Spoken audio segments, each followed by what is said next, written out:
All right. Oh, are you on now? I'm on now, yes. Crap, we're gonna have to invite you. All right. So I'm going to do a new player tutorial, new player guide from my perspective for Sea of Thieves. This is specifically for my brother-in-law, Nismo Styles. Just got Sea of Thieves as a PlayStation 5 player, and from somebody that's played it since, going on 5 years. There's a lot to the game that we take for granted and just get used to. And it can be very overwhelming at first. And so I'm going to give my honest feedback on some things to do to get started. I'm going to go through session setup as well as some settings that I think are beneficial. And this goes for my brother-in-law Nismo Styles and anybody truthfully that's new to the game, especially PlayStation 5 players, because I have noticed even more so than when it launched on PlayStation. As I think there are probably even more PlayStation players in the pool of users now than actual Xbox users. That's just my observation. But take everything I say with a grain of salt. This is keeping in mind I've played with the same fellas on the same crew for just about the entire time. I've played the majority, I would say, of my time solo.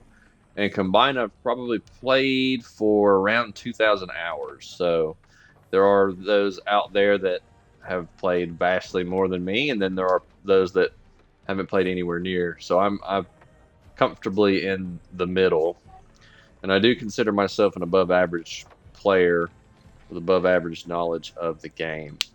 The reason I want to make this guide and this tutorial and this video is because if you just go right now and just search on YouTube Sea of Thieves stuff and tips and tricks, you're going to get a lot of nonsense.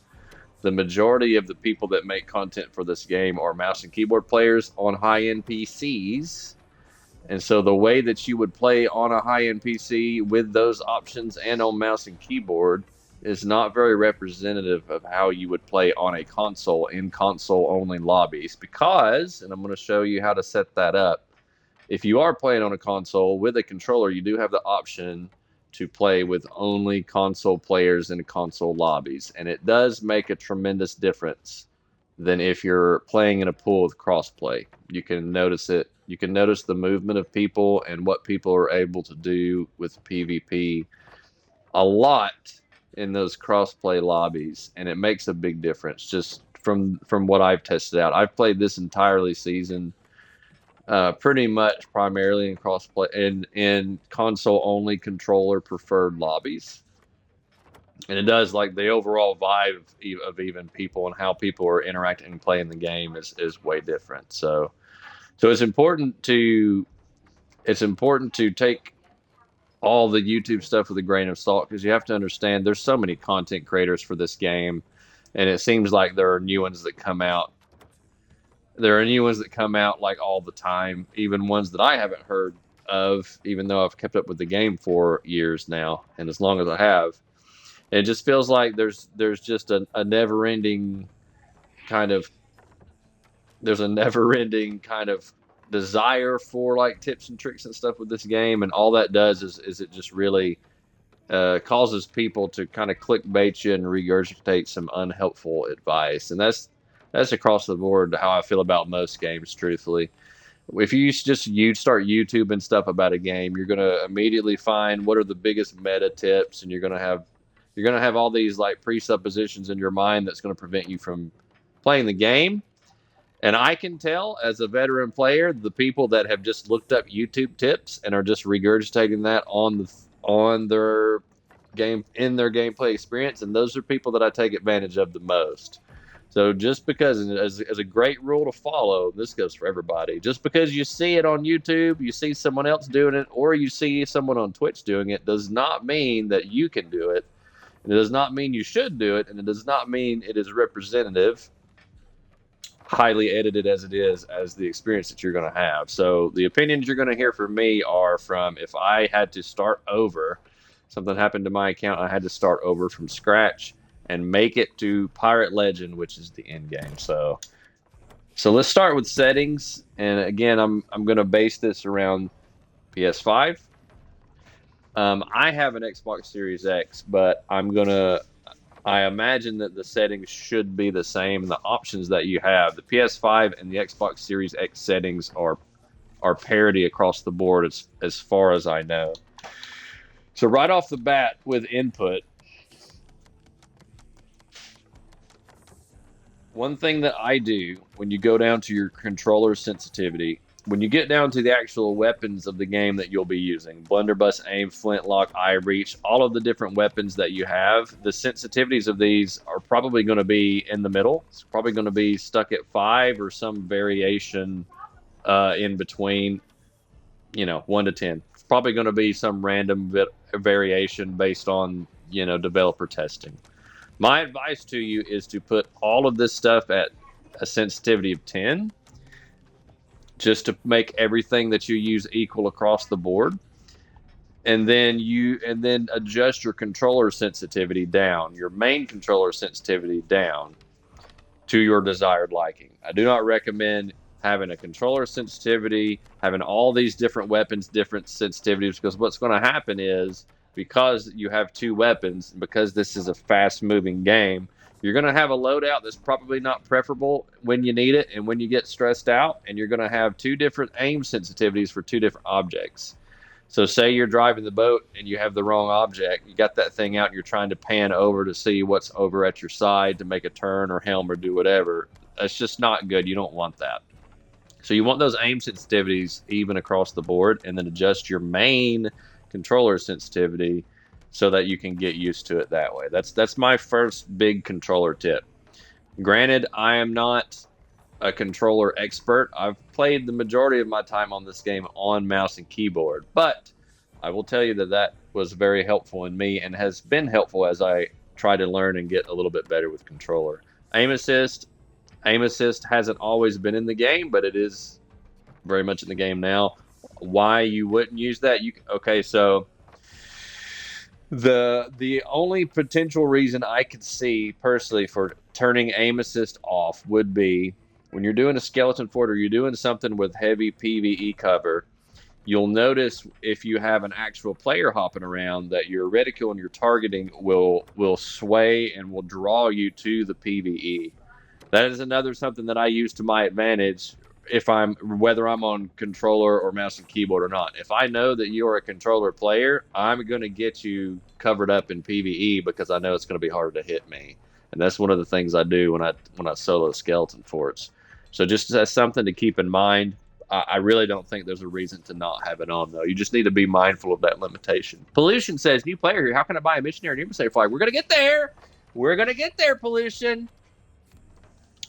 So that's what I would do in input. Gameplay, all this stuff is personal preference, in my opinion. The next big thing to pay attention to are video settings and brightness. This game didn't always have a brightness setting. And at night, in some of the darker areas and caves and stuff, it does get pretty dark. So it's important to be able to see what you're doing. It's important to be able to see if somebody's on your boat tucking, which we do a lot of. So pay attention to your brightness. Graphics settings, default on this is 78. And I don't care what anybody says, you should jack your field of view all the way to 90, go all the way, get as much field of view in this game as possible. So much of this game is scanning the horizon and like reacting based on visual cues of your environment and things going on. Give yourself more of a window, give yourself more of a field of view.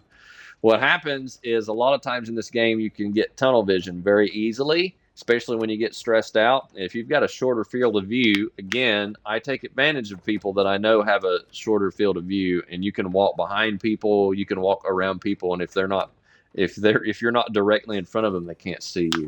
So that's one of the very first things that I would do.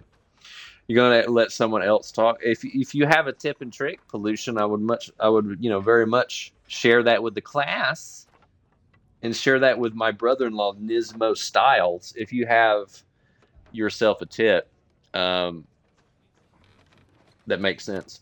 All this other stuff, colorblind mode. That's all just preference. All right, here's the next big thing. Nismo Styles, I know, bought a high refresh monitor and has the legit desk setup now. So PlayStation 5 has this function the same as Xbox Series S, and that is enable 120 hertz. What that's going to do is that's going to drop your overall resolution of your game to 1080, so it's going to look a little worse as far as the clarity of your image, but you're going to enable over 60 FPS in your game. And with this game, because it's so input based with what you're able to do, with the responsiveness, and most certainly with PvP encounters, give yourself absolutely every advantage you can, and 120 hertz should be on all the time.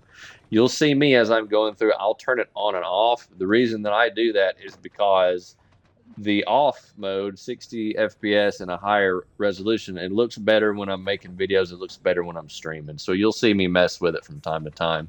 I probably will leave it off for this video because I don't plan on getting into any PvP right off the bat. If we have time at the end, I will, and I'll turn it back on. But you'll see me mess with that. Audio settings, do whatever you want. I turn the music down because the music's very loud in this game, very distracting. Shanty volume, all that is just preference. Let's see. The only thing that I will, and here we go, matchmaking. Now, I'm going to say this about setting it here. This game is tricky with the matchmaking, and I don't know if it's on. I don't know if they do it on purpose, but it changes from update to update. And that you can select this option here to prefer console players only, but that doesn't necessarily mean that it will put you in a console lobby in your session settings. And I'll show you the difference of that when you set it up. Let's see what Pollution is saying. He's got a lot to say today. Let's see. Pollution says if you have a chest, you should sell it to someone. Great tip. If you have a skull, sell it to someone else. Also great tip. And if you have some sort of box, sell it to the other person. These are all fantastic tips. Ooh, if you find a fisherman, make sure you find the most efficient fish and bite the head off of it and all the heads all the time. So Pollution's really excited right now about this tutorial and about helping new pirates understand the game better. So I hope you are learning through Pollution's perspective the possibilities of what people could and probably will do to you the longer you play this game. Okay, the only other settings that I would mess with, let's see. The only keybinds are totally personal preference, and you know, everybody's got their own way of doing things. One thing that I would suggest right off the bat is to not have your chat. I don't even know where the option is. I think I've got these are item shortcuts. I have my chat on my right bumper. That's where I put my chat, but I don't have toggle mute on all voice. Yeah, I don't have free open communication the entire time. That's called hot miking. That's how people find people, and people are going to take advantage of you if you do that. I have mine. If I am broadcasting in game chat, I have it toggled to a button. So that's the last setting that I was going to talk about, but I don't know where it is. So good luck finding that one. Let's see. Pollution says, be mean to any chance you get is always your go-to. Absolutely. It is a game where you choose how you're going to be. Unless it's a child, always be nice and helpful to a kid. A child, I don't know. Sometimes kids are jerks, and you shouldn't help them. Sometimes you want to be meanest to the children that are just being brats, and you don't want to help them. All right, so that's all I'm going to go for on settings. Now let's get into the actual session thing, and I'll show you what I'm talking about when you create your session as far as that prefer console lobbies. They have redesigned this menu 1,000 times since inception, and it's all designed to distract you and make you go buy stuff. So what you want to do when you start the game is you want to hit play. You've already done the maiden voyage. I'm pretty sure the maiden voyage is the tutorial, and I'm sure it's going to probably try to cart you in different directions. Like here, the Legend of Monkey Island. Legends of Monkey Island sucks. It's not even one of the good tall tales, but they just have to promote it here. So again, they're just trying to just get you where they want you to go. We hit play. We're going to go to adventure, and then here's the next big choice to make. And here's the difference of the two, because even reading it doesn't do a good job of explaining to the player what's about to happen to them. High seas, it says, earn full rewards in the Sea of Thieves multiplayer experience. Set sail alone or with friends and encounter other players on your adventures. All the mean stuff that Pollution and Rick and Scuba Steve are talking about right now in Twitch chat, all the mean stuff's going to happen to you on high seas. That is, people are going to take fish out of your barrel and bite the heads off of them. People are going to steal your stuff. They're going to call you bad names. They're going to blow your boat up with things. They're going to follow you. They're going to harass you. They're going to steal your... All those things happen on high seas. The reason you would play high seas, though, is that the game was designed to be that way.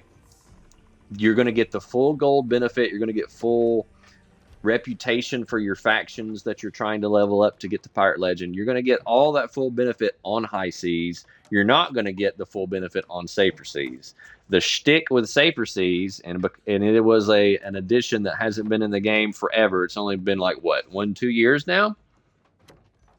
Safer seas lets you do most of everything you can do in the game, and no one's going to bother you because you're in a private session. Now, when you hear that, you're going to say, hey, that sounds good. I need to do that and learn the ropes. But I'm going to tell you straight up, I don't think it's a good idea.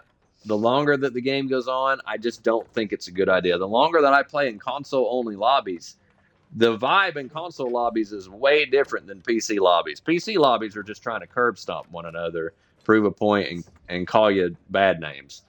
Console players are, for the most part, pretty chill. The person that's ruining console people's day is me most of the time. I've played plenty of sessions on console and not been bothered. That doesn't mean you won't get bothered. That doesn't mean those people and those PvP players won't find you, but it's just a different vibe. And especially with the PlayStation players, because they don't know any better. They don't understand the possibilities yet because they're new to the game. So as of right now, they're pretty peaceful, and they're willing to alliance with you, and they're willing to negotiate and do all this kind of stuff. So that's I truly think you should just stick to high seas and get the full benefit of the game. Because if you say you play your first 20 hours, 30 hours of this game in safer seas, and then you decide one day, oh, I'm just going to go to high seas, it's just your mindset's completely off. You don't understand what it's like to pay attention to your surroundings and your environment and look on the horizon, and you're just going to get taken advantage of. So basically, you're just going to spend a lot of time by yourself getting minimal benefits, and then you're actually going to get attacked by somebody and you're not going to know what to do. So full experience of this game. This game is fun with what it offers and the ways you have to do PvE and loot and story missions and all that. But where this game differentiates itself and shines are the player interactions, and it is that constant fear that someone could come and try to take things from you. That's an important part of the game. Rick says you're going to get curb stomped. You're going to get curb stomped, but that's what I'm saying. That's an important function of the game. You need to get curb stomped. Having that sad experience when you quit playing because someone took stuff from you and called you bad names, that's what's going to encourage you to do better next time. So just like it is in life, you don't grow without a little suffering. I just think it's vital for this game. Rick is absolutely right.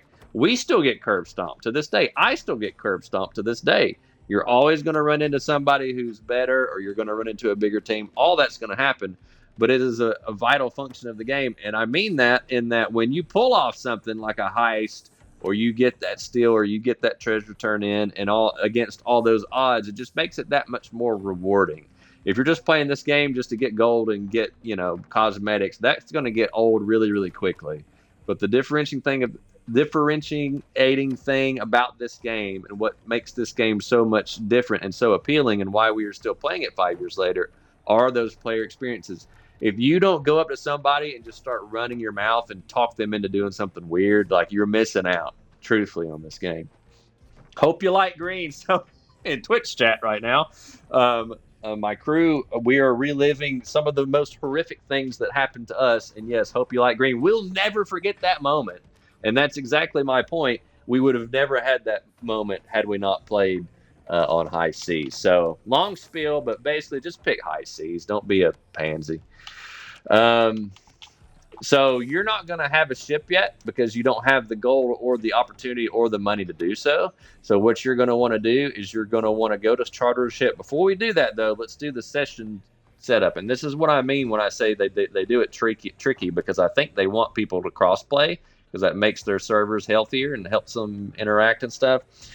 But what you want to do, even though we have put it on the options in the main menu, we're going to go to session setup. And I've had this almost every time I've logged in on this session setup, maybe because I do occasionally play with people that are cross platform, I'm not sure.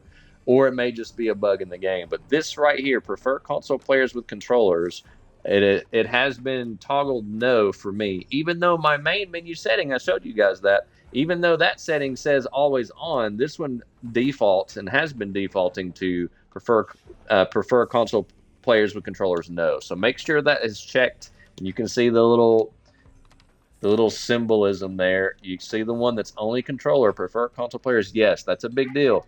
I don't think it's a good idea if you are playing on console. It's not a good idea to put yourself in PC lobbies because PC players have a distinct advantage in the input latency and the amount of frames they're able to produce, and it is an unfair advantage for console players. I don't care across the board. It just is what it is. So as long as you have the option to play with console only players, you should do so. I'm not even going to get into playing mouse and keyboard. We'll do that another time because yes, that is a function of PlayStation. But for the time being with controller, you should prefer console players with controller. So what you're going to do next, now that you have your mode, your preferred console player, all that, what you're going to do is charter a ship. My ships in Self-Aware Guild, you're not going to have access to that when you're new. Nismo Styles, I will be sending you a guild invite, so you will, when you get that invite, have access to this. But for anybody else in Nismo, until you're able to buy your own boat, you're going to have to charter a ship. And then this was a question that Nismo gave me last night, so I want to go through this again for people that don't understand. None of this is explained very well in the game, including in the maiden voyage. Mouse and keyboard will really make you learn the game. IMO, either or will make you learn the game. I don't think either input method gives you any more of learning the game than any other one. I think it's good to have options. I mean, you can learn and do just fine in the game with controller. You are going to be limited to certain things, and you just have to be mindful of that. So, all right, crew size. So Nismo asked me, when I level up, do I level up to a bigger ship? No. Every session that you start, you have the option of playing it with any size boat that you want. Okay. If you have a crew that you know that you can play with, then that's the only reason you should ever pick those higher boats. If you've only got one other person to play with or you're playing solo, you only play with the sloop. The sloop is designed to be a two-person vessel, so playing it by yourself is like playing in hard mode. Okay? That sucks for people that are new to the game and maybe they don't have people to play with, and that sucks to hear, but that is the truth.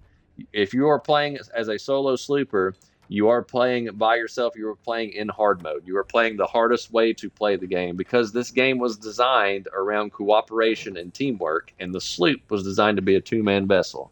So if you do have somebody that you can play with, that's great, but you're not always going to have that option, and sometimes you don't want that option. Truthfully, as Pollution pointed out, Pollution says, and he believes that mouse and keyboard will make you learn the game.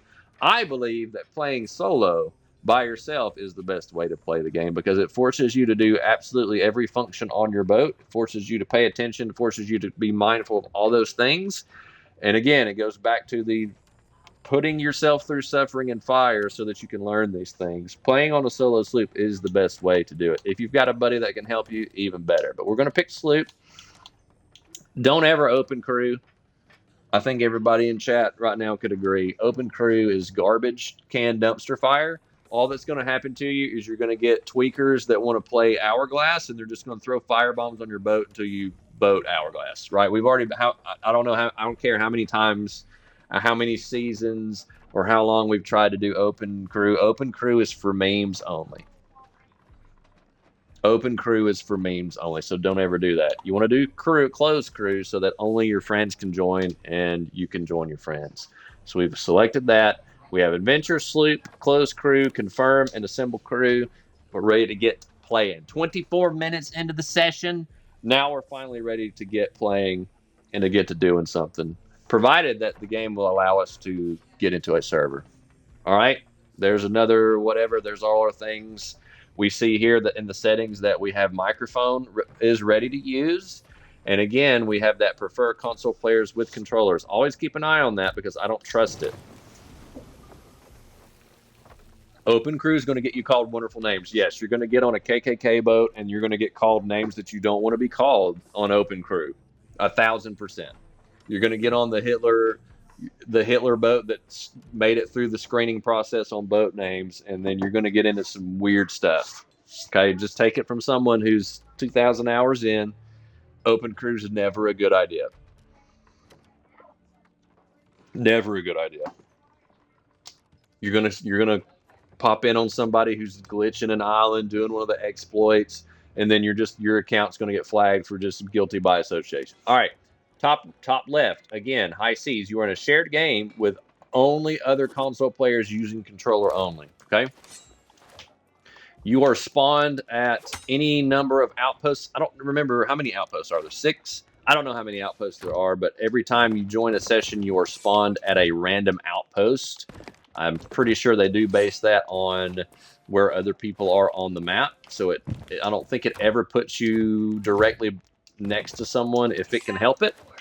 I don't know. It can happen. I don't know exactly how good that game logic is, but it tries to keep people separated and long enough for you to be able to get a good head start into the game. Okay. So the outpost we are at now is at Sanctuary. I just know that because I've played the game enough. And this is actually one of my favorite outposts because things are pretty open where you can see around what's going on. This is the pretty side of the map, and all of the vendors and things that you will be interacting with and that you need are close together. There are some outposts that, like Port Merrick, for example, I would rather just start a new session and not be at Port Merrick. That's the worst one, but there are going to be outposts that you like better or worse than others. Again, personal preference. Sanctuary is one of my favorite. So the very first thing that you should do, I realize you're not going to, as a new player, you're not going to have a lot of money. But the very first thing that you should always do and get in the habit of doing, because I'm pretty sure this is an option that's available for everyone. I don't care. I don't think it matters what rank you are. You should go to the dock of any outpost. At the dock of every outpost, doesn't matter which outpost you're going to be, at the dock where your ship is, you're going to have a tent that looks like this. You're going to have the merchant symbol. You're going to have a tent that looks like this. It's going to be this color palette. And this is the Merchant Alliance shop and the Merchant Emissary. Okay. I'm not going to go into where you turn loot in. We'll do that when we actually have loot. But one of the first things that I think you should do, even if you don't have a lot of money as a new player, you should go to the Merchant Alliance. You should go to the company shop. You should go to resources, and you should buy yourself a storage crate. Again, when you're new, 5,000 seems like a lot. Once you start breaking in some money, it's not that big a deal. Get yourself a storage crate. Make sure you take it. Make sure you take it. Well, there we go, boys and girls. Guess what? I can't have my storage crate. I'm not even going to get into the glitches and things of the game. All right, I'm not going to do it. I'm not going to do it. Of course, this would happen when I'm trying to do my tutorial, right? Of course it would. All right, well, sometimes the game doesn't do what you want it to do, and you can't get your storage crate. So forget everything I just said about a storage crate because the game doesn't want me to. All right, I think the fix is if I buy something over here. I think that if I buy captain, I can't have captain. I don't have a captain boat. Oh, that's annoying. Should be able to get this, buy something from the shipwright. Well, guess what? Can't buy something from the shipwright because I don't have a captain boat. Oh, that's annoying. Let's see if I can buy just anything. Goodbye. See if that did it. And I don't know why that works, but it does. All right, so there you go. There's your first hot fix for when that problem absolutely will happen to you. There you go. So we have a storage crate. Why did I buy a storage crate? Because the storage crate is a catch-all for all of the supplies that you can get in the game. And you can just walk up to barrels where the supplies will be. You can hold this button down and you can take whatever is in the barrels very, very quickly to sort later. Okay, one of the most important things of this game is having supplies Not having supplies when you're in the middle of something or in the middle of a fight is awful. You don't want to experience it. It is going to happen to you, but at every opportunity that you have, you should always be thinking, collecting, worried about collecting supplies and getting more things for your boat. Most specifically, you should be getting cannonballs for your boat. You should be getting wood planks. You should be getting food for yourself. The things that you see me putting back in the barrels, those are things that I don't want and they just take up slot. Bananas are useless food, don't use them. Earthworms are for fishing, we're not fishing today. And then fireworks are just for cosmetics. Some of that stuff you're going to want to play with, obviously. I'm just trying to get you guys the essentials and the things that you should prioritize in your mind. Okay? Show them fireworks. Not going to show fireworks today. See, right off the bat. See, Journey is a child, and children want to see fireworks. So now you can already sense the mentality of people, different people in this game. Okay. I'm going to go over the outpost. I won't go to every barrel, but for the barrels that I know that they're going to have stuff in, especially starter barrels, I'm going to make sure that we get that stuff. Now, if I didn't have this storage crate, I would have to do all this by hand, meaning I would have to go and get the maximum amount of supplies in my pocket at any given time. And as you can see, I'm full on all that stuff, and it would take a lot more time than it's taking now for me to get a storage crate. Also, I can take this storage crate with me, and I'll show you how to put stuff up in just a second on your boat. I'm not thinking about missions. I'm not thinking about what I'm going to do. I'm not thinking about anything at all except prepping for what I'm going to do on this game. For people that think this game, you can just kind of hop in and play like 30 minutes before bed or something, that's not how this game works. It's not how it was designed, and it's not how you're going to be successful on this game. If you play the game that way, you're not going to get anything accomplished, and people are going to take things from you. That's just the way it goes. This is a game, even though they've made a lot of quality of life changes, even though they've put a lot of things into the game to make it easier to get and to do certain things, this is not a short session game. This is a time investment game. You might get off the outpost in 30 minutes. That's right. You might get it when you get good enough at doing what I'm doing now, and you're going to be a little bit slower at doing this stuff. You might get to where you're going for your mission or whatever you want to do in 30 minutes. You might, but you're going to be pushing it. It is absolutely possible to just jump in your boat and dive to a mission. However, all those bad things that I keep telling you guys about are going to happen to you, and you're going to be ill prepared when they do. You won't sleep for hours. These are all great. This is all tremendous feedback and all true.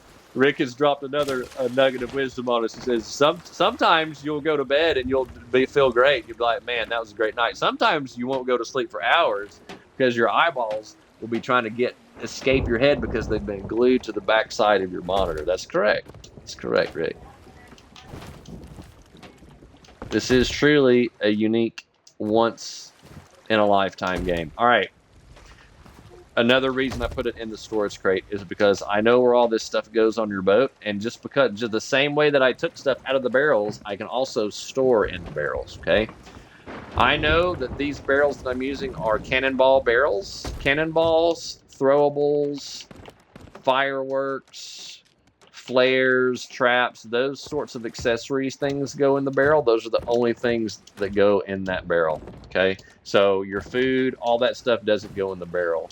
Only your cannonballs and accessories goes in this barrel, okay? It doesn't matter if you try to put things in that barrel. It's not going to work if it's not for that. Going on down in the center of your ship, this is your wood barrel, okay? All the wood planks that I have collected, I'm going to put those in the center in the wood barrel. That's where you get things. That's where when you get a hole in your ship, and you're going to get a lot of holes in your ship, you have to manually plug the hole with the plank, and you can only do that if you have wood planks. If you don't have wood planks, then you can't repair your boat. Same concept here. Over here by the stove, pretty intuitive. You have two interactable food barrels. You start with some default food, that is bananas and coconuts. Those are not great. And you should, any other food, literally any other food ever other than bananas and coconuts are better. If you got some pomegranates, some tomatoes, if you got those in your pocket, that is still tremendously better. We now have an empty storage crate with nothing in it, but we can take it on our adventures and we can continue to collect supplies as we do whatever we want to do in the game. Because as I said before, collecting supplies is one of the most important things in the game ever. All right. Now that brings us to the next deciding factor.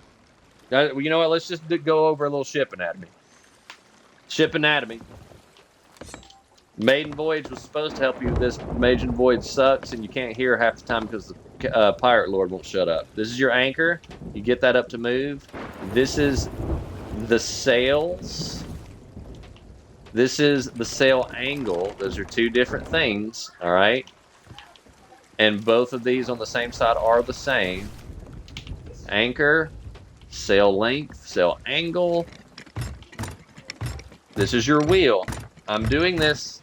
You can hear that distinct clunk sound on purpose because as you're driving, you're going to wonder, how do I know if the wheel is straight?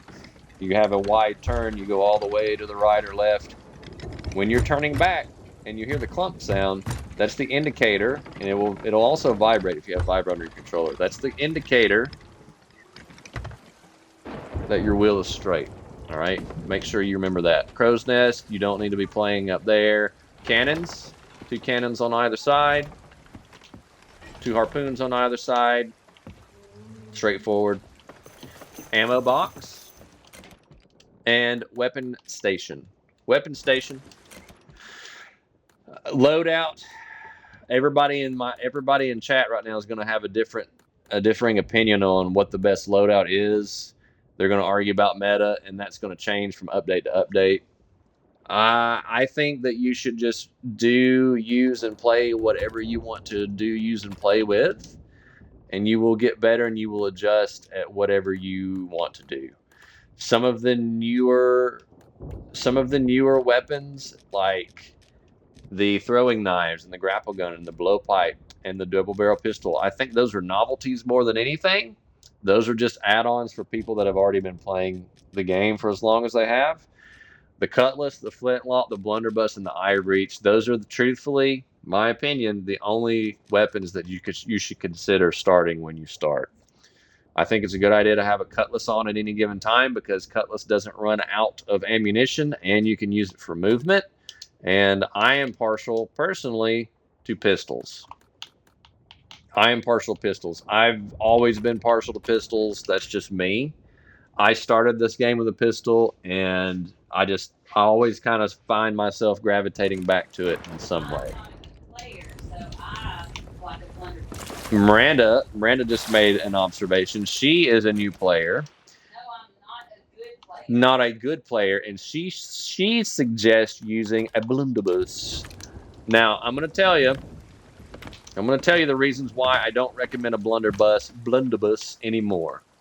It's because forever the blunderbuss, if you got close enough to somebody, was a one-shot kill. That is no longer the case. I can't even recall to you since they made the change. I don't even know the last time I've died to a blunderbuss. It hasn't happened in a while. And the reason being is because if you can't get me tied up in some kind of animation lock, or you can't put enough damage on me to kill me quickly, I'm going to squirrel away. Okay? And that goes for any player that's decent at the game. So the blunderbuss having such short range and not being a one-shot kill, it's a hard sell for me right now. Yeah, especially for new players. Now, some people are going to say, "What's the best for boat defense?" Blah blah. No, I don't think it is because the knockback on it's very inconsistent, and you can even see the veteran players have trouble using it now. So that's my gripe with the blunderbuss. Again, Miranda being a new player, being a veteran player of controller, still suggests blunderbuss. And so we're getting into the realm of personal preference again, okay? All of the weapons are going to have their own strengths and their own drawbacks. The pistol's about the only weapon that has remained consistent throughout the entire game, truthfully. They haven't made a lot of modifications to the pistol whatsoever, so it's remained constant. They mess with the sword every update. That's just something you got to keep in mind. The sword is going to feel different, and you're going to be able to do different things with it. Sometimes block works, sometimes doesn't. It's a weird one, but I just think there's just so much that you can do with the sword for movement that it makes it hard to pass up, even with the drawbacks and even with them sometimes nerfing it into the ground. Pollution says the best advice I can give is don't care about the loot or what people say. It's a game, none of it matters.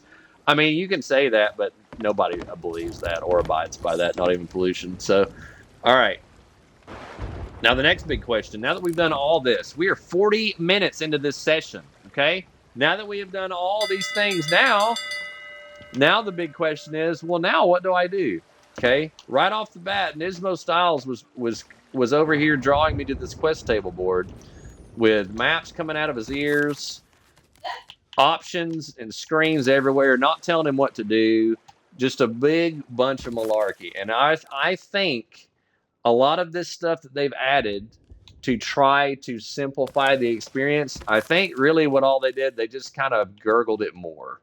They just kind of made it more convoluted and more confusing than it needs to be. The only people that I think this new quest system benefits are people that actually know how to play the game. And that was the thing. We were the ones praising it because it just made us do things easier. Okay. Let's talk for a little bit about what the goal of the overall game is. The goal of this game is very simple. The game loop of this game is extremely simple. You're going to get loot from the world, however way that you get that loot. Then you're going to bring it to these 3 factions to sell. Okay. Remember, if you're a new player, you don't have captaincy. You have to, what we call, veteran players call, turning in the old way. You have to turn it in the old way before you get options to get a captain's boat and get to Sovereign. All right. Gold chests and some trinkets go here to the green tent. Every outpost is going to have these 3 vendors, okay? They're just going to be different locations. Every green tent is the gold hoarder. That's where your chests and things go. Every purple tent is the Order of Souls. That's where all the skulls go. And there are some Order of Souls trinkets. Again, they've convoluted and made that a little bit more confusing. And all of your crates of things that say crate of spices, crate of tea, crate of whatever, they're all going to look the same. They're just going to have different color palettes and different denominations of value. They all go to the person that's at the edge of the dock of every outpost, the Merchant Alliance, also the same place that we got the storage crate. Okay? Okay. What'd you say, Miranda? I'm sorry. We also have what? They also have trinkets too. Yes, Merchant also has trinkets now too. A lot of what goes where is just you're just going to have to learn it. But the general rule is crates go here, chests go to the gold order, and skulls go to the Order of Souls. You have to turn that specific loot type into that vendor or else you can't sell it, okay? That's the whole purpose of this game, is to sell loot to vendors so that you get gold, which you can see mine at the top right. And once you get that gold, here's the whole function and the whole reason why we play this game. You ready? Every outpost has vendors. You're going to have a weapon shop. You're going to have an equipment shop. You're going to have a clothing shop. Okay? And all of those people have things that you can buy with your gold. Hey, Wendy. Wendy is a weaponsmith. And look, she has all kinds of weapon skins that you can spend your hard-earned gold on for your character. Every bit of the point of this game is a cosmetic grind for you to get gold and to spend money so that your character looks better, so that you feel better about yourself, that you look cool, and you had a great time doing it. That's it. The game is extremely simple. And that goes, again, back to what I said from the beginning. The magic of this game is not the gameplay loop, because that's a pretty boring gameplay loop you'll get tired of pretty quickly. The magic of this game is how you obtain the treasure. And that is where this game shines, because yes, you can go do missions, but you can also guess what? You can go take it from people. Okay. And the act of getting the treasure, going through those adventures to get that stuff, is much more enjoyable and rewarding than just getting gold and coming here and paying things. If that part of the game was enjoyable, then that's all the game would be, is you would just learn how to PvE grind. And that's the kind of stuff when you search on YouTube, you're going to find. You're going to find all these weird kids that exploit stuff and go to the same island and spawn 1,500 chests on an island so that they can hurry up and sell them, and they can buy the Dark Adventurer's jacket and then never play the game again. All right, so please don't. That's not what the game is for. That's not how you're supposed to play the game. Don't do that. Now, we are 44 minutes into the session. Now that we have gone through all that, the big looming question that we still haven't solved is, well, now what do we do? You could, and the game's going to make you go to this quest log, and you're going to read all this, and you're going to be like, oh, it's going to overwhelm. You're going to have sensory overload. It's going to overwhelm your senses, and you're not going to know what to do. So, what I'm going to tell you, as someone who's played this game for 2,000 hours, don't do anything at all with this quest table. Don't do anything whatsoever with this quest table. Don't interact with it. Don't look at it, because if you come over here and you accidentally hit this Guardians of Fortune, you're in trouble. Don't even go anywhere near the quest table. Don't use it. Don't interact with it. Don't look at it. Don't do anything with it. Because, hear me out, when you start this game, your reputation levels, let's go to Pirate Log here, your reputation levels are going to be scaled. The quests that you have available are scaled to your reputation level, okay? Because I have mine maxed out, and some of them are prestiged for people that understand Call of Duty terms, I have access to the high tier and the lucrative missions. A starting player does not.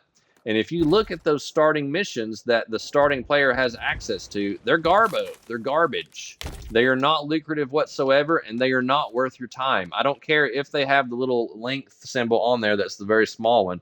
They are not worth your time. They're not worth the time investment. They're not worth you just spent 30 minutes at the outpost. Now you're going to go dig up 2 chests, and you're going to make 5,000 gold. Wow, you didn't even pay for your storage crate. All right. So my advice, truthfully, is that the starter quests when you're starting the game are not worth it. What I think is much more beneficial for you to do as a new player, it's going to help you learn how to navigate, which is super important. Probably the most important thing you could do in this game. It's going to force you to use the map. It's going to force you to navigate. It's going to force you to actually use your ship, and it's going to force you to actually fight some PvE. You can challenge yourself a little bit so that you can learn the core functions of the game. This is what I want you to do, okay? Go to your map table, and wherever you are spawned in, you're going to be in the center of the map when you open your map table for the first time. Your boat indicator, that's going to tell you where you're at. Every outpost, it doesn't matter where you spawn, every outpost has 1 or 2 of these fortresses that are in close proximity and close driving range. Okay, for Sanctuary, that gives us Royal Quest Fortress. Just for example, if you were at Port Merrick, hey, you got one right here.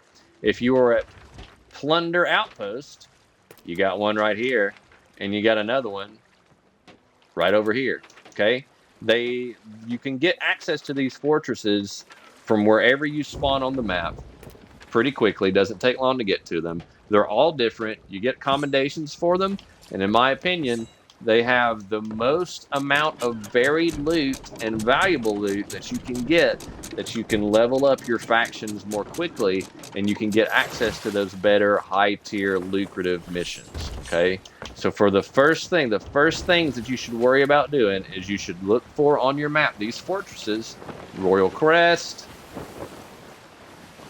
Imperial Crown, Ancient Gold, Old Brimstone. You should find those on the perimeter of the map, and you should sell yourself to them, and you should go and do it. I'm going to demonstrate how you do that, what you do at the fort, how to complete it, all that good stuff. So I know that I'm traveling north in my boat. The Royal Crest Fortress, that's going to be to the east. We're going to go around Lone Cove. We're going to go to the east. There are some Reapers on this server. I'm not worried about them because, number one, we don't have an emissary, but also they're probably doing the new quest, and it's going to take them 7 years. We're going to sail east. And now I can already hear some people in the chat and in the comments now, but if you do the quest table, you can sail, you can dive directly to the, yes, you can dive and you can do all that kind of stuff. But that's the reason why the people that have learned the game that way, that's how you shoot 1 or 2 cannons at a boat now for people that are new, and that's how their boat sinks. That's how when someone sees a fort that they want to go visit and they want to come contest it, they go to the world event, they drive up, they ram into the island, and then they just jump off their boat and they just abandon ship, okay? That's not how you learn how to deal with all the functions that you're going to need of the game. Because I will remind all of you, you might can zip and you might can teleport to the location that you need to go, but you still got to drive that bad boy to the outpost to sell it. If you can't drive it to the outpost to sell it, you might as well not have even had it, because that's the only win condition of this game.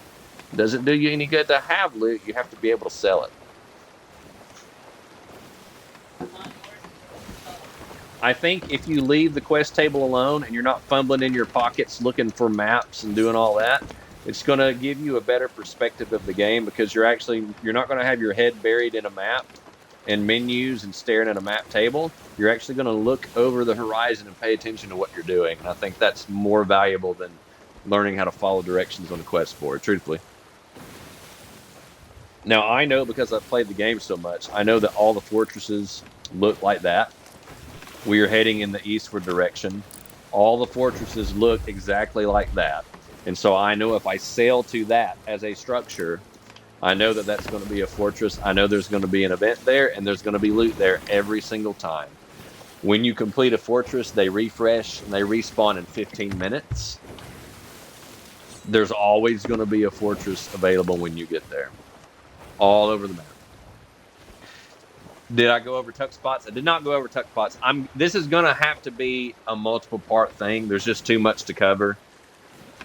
This is going to have to be a multiple part thing. I'm going to save the tuck spots and things for the more advanced stuff. This is just how do I get started and what's the best thing to do for now to help me learn the game. Tuck spots, well, I'm not even going to work anybody's brain with that right now. I would rather people experience that in a more advanced tutorial a little bit later. Not going to go over tuck spots. Right now, we're just worried about trying to get from point A to point B. I'm going to tell you that wind direction does make a difference when you're sailing. My advice to people as you're learning, I would not adjust the sail angle whatsoever, because you're going to stress yourself out and you're not going to know how to optimize it. I would just leave it dead center, and I would focus primarily on how to speed up and how to slow your boat. I would focus much more on approaching places that you're trying to go, and just leave the sail angle for another time when you're ready. Truthfully, I would just worry about your approach and how to get from over here. Another one of the questions that Nismo Styles had for me, he said, does your boat just automatically go to where you're going? Absolutely, it does not. You actually have to manually get your boat to stop at some proximity to where you're going. When the name of a place pops up, so you just saw the fortress name pop up, when that pops up, that's a good indicator for me to go ahead and raise my sails, truthfully. The fort can shoot you. As you can see, it shot like a whole bunch of stuff at me, but none of them have hit me. Sometimes they do hit you. That's just good practice. If your boat gets hit and you get a hole, you got to go deal with that. When you see the nameplate go up, it's a good idea to go ahead and start raising your sails, okay? You'll get better at exactly when to do that, how to dial it in, how you know when your boat's going to stop and all that. That just comes with practice. But as you can see here, I waited a little bit until after the nameplate come up, but I raised my sails, and we have already coasted directly beside the fort. Directly beside the fort. Okay? If you want your boat to stop, you anchor it.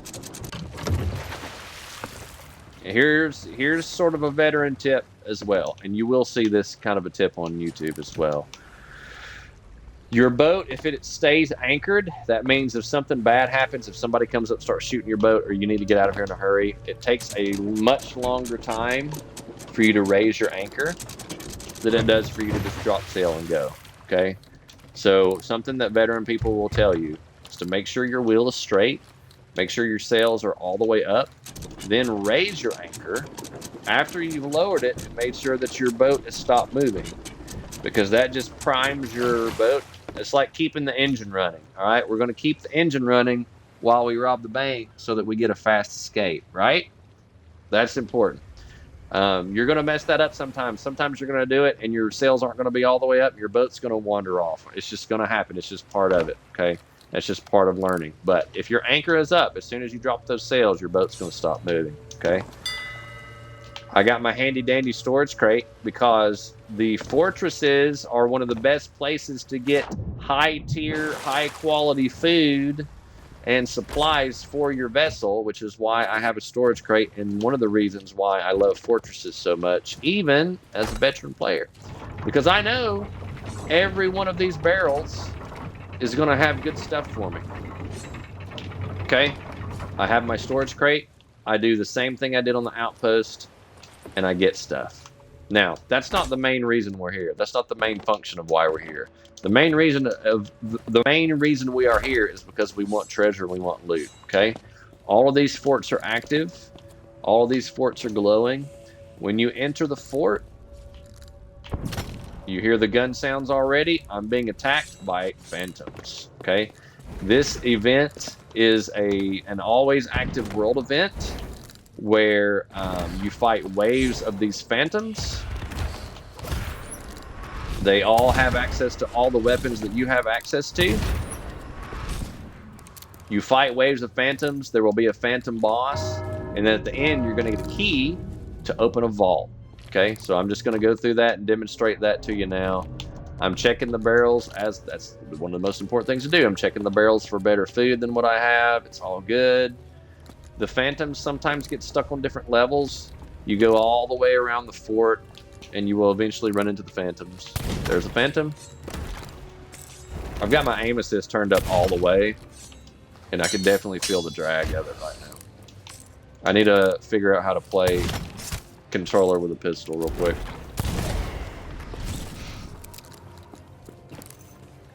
Yada, yada, yada, yada. I have my food hotkeyed to my directional pad. Again, that's just a personal preference. I like to be able to get to it a little bit quicker.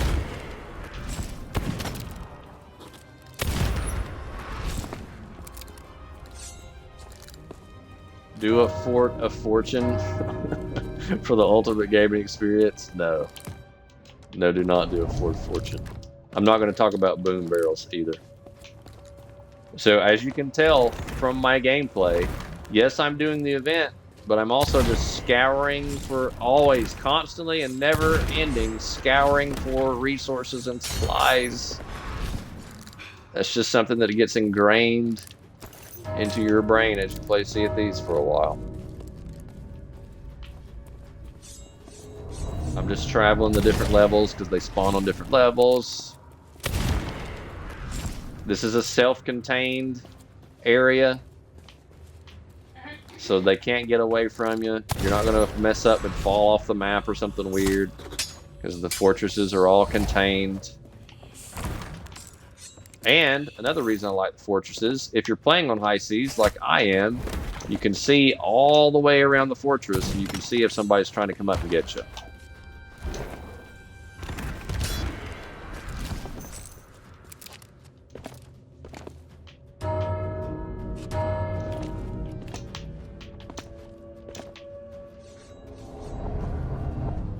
Been watching for an hour, you've yet to see the new pirate.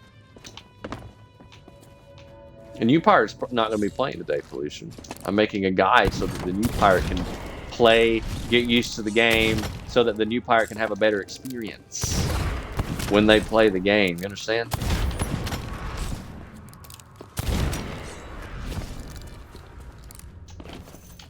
Ammo boxes.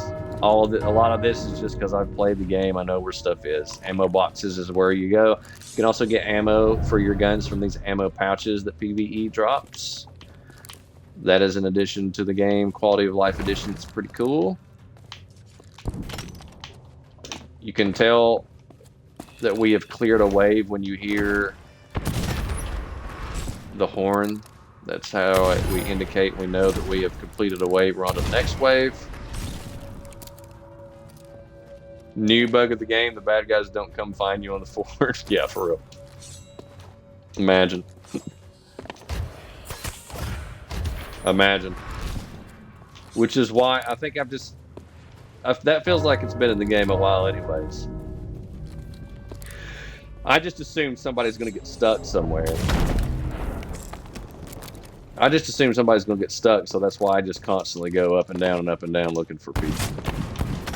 Nervous energy. Oh my! My health is low. I should eat food and replenish my health.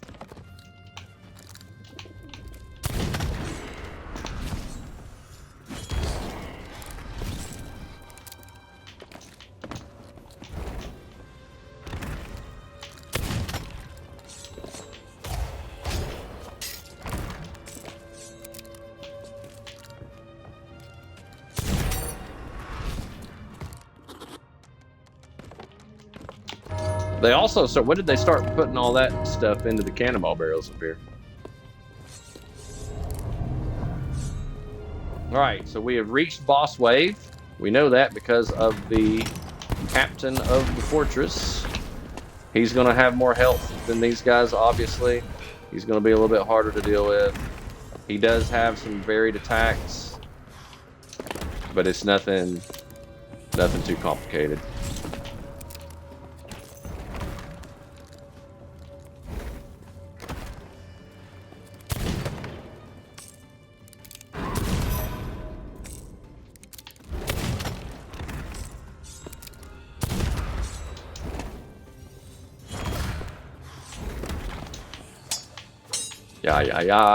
Yeah. And he's dead. I'm gonna get some ammo. Alright, every time that you defeat somebody in the fortress, you're gonna get the key. You get the captain's key. You go take this to the treasury. The treasury is downstairs, the bottom level of all the fortresses. You will find treasury. You open it up and you get access to your loot. Look at all this loot. This is more loot than you would ever get on one of those stupid starter quests. And it is loot that's going to help you level up every faction. That goes to the Gold Order. That goes to the Merchant Alliance. That goes to the Order of Souls. Okay.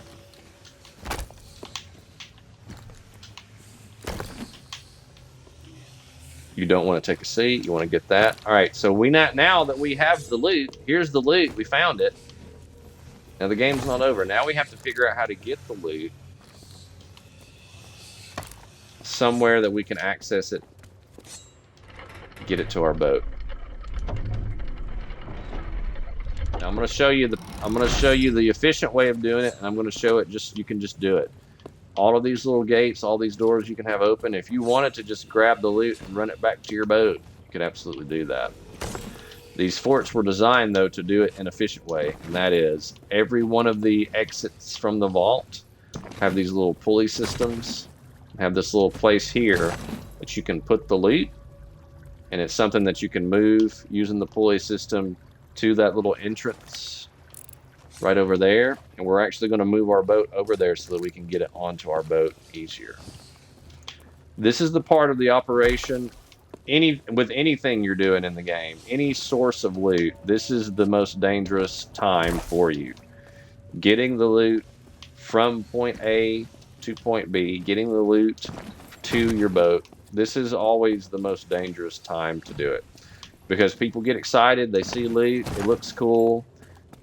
This is where the tunnel vision comes in. You're getting your loot. I haven't checked outside for a while, so I don't know what's going on. I don't know if somebody's sneaking on my boat. I don't know if somebody's going to come blow me up because my head's in this vault, and I got to get all this loot.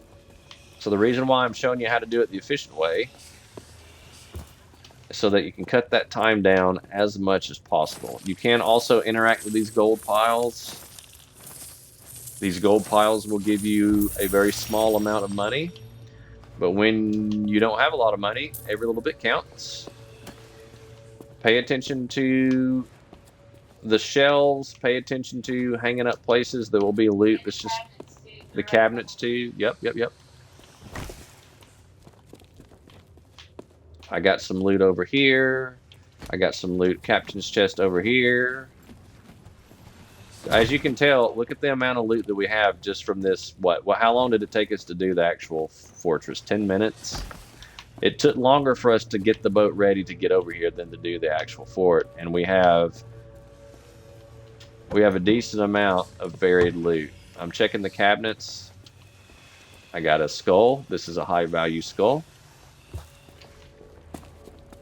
There's a trinket in there as well. We got a trinket. No, I'm not gonna show you how to 100% this fort because truthfully, the loot that you get from 100% it's not that great. Miranda did mention though you can go through the entire fort and you can check all these little places, and you can get little gold piles and you can get more treasure and you can actually find another key to a vault up top. But that takes time, and that's just like a preference thing. There are some accommodations that you get for doing that.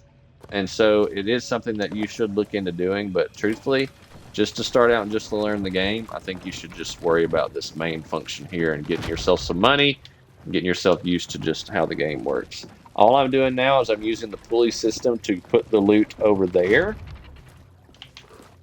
so that I can come over here. I can lower the gate. And I'm going to use the harpoons on the front of my boat to collect this loot. And that's going to be a lot faster than if I were just taking the loot to my boat piece by piece. It's going to be a lot more efficient. It's going to be a lot faster this way. Make sure you say that you harpoon it, it's just automatically on your boat. Yes, I will say that. Thank you. See, Nismo Styles, like we got some good commentary from all of the pirates that have played with me that just had to learn this stuff the hard way. I was just thinking, I'd love to have a video like this. You don't have to go through all these storage barrels and get supplies if you don't want to. You don't have to, but as you can see, look at the amount of supplies, look at the amount of food, higher tier food that you're getting. Look at the amount of planks that you can get just by messing with the barrels that are at the fortress. There are a lot more supplies here on the fortress than the supplies that you start with in the game. And keep in mind, every fortress that you go to is going to be stocked just like this, and you can just rinse and repeat the same procedure everywhere you go so that you always, it doesn't mean that you're going to win every encounter, but you're going to be as prepared as possible, and you're going to have the supplies that you need when you need it. Now that's another thing too. Sometimes you spend all this time getting supplies, somebody steamrolls you and they just take all your supplies from you. That is going to happen. It is sad when it happens, but I'm just telling you from experience, it's better to have this stuff than to be in a situation when you run out of food and you're trying to fight somebody and you've almost made it to turn in, but you can't quite make it there because you don't have adequate supplies. I'm not going to get every barrel here. I'm just getting some just to demonstrate. I've already got a decent amount of food, so I'm just going to call it there. I don't plan on getting into any altercations, so we'll call it there. The best food, it seems like, on these fortresses are from the hanging barrels. So if you just wanted to prioritize one place over the other, the hanging barrels always have the best food. They have meat, which gives you overheal, which I'm using now, and some of the higher tier fruit. I'll go over the higher tier food and all that kind of stuff at a different video. Not all food is created equal, and there are better foods than others at replenishing your health. I'm going to do one thing. I am going to turn, let's see if I can turn aim assist down just a little bit. I think I have it all the way up. I'm going to turn it down just a little bit because it is very strong.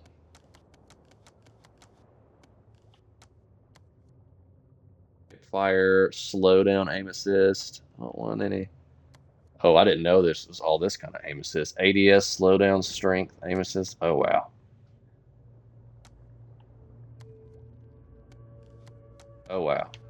All right, yeah, I'm not going to stare at that. I'll do this tutorial. That will take forever. All right, so now we have all the loot where we can harpoon it, but we still have to figure out where that is, okay? I know that it's on the other side of this fortress because I've done fortresses.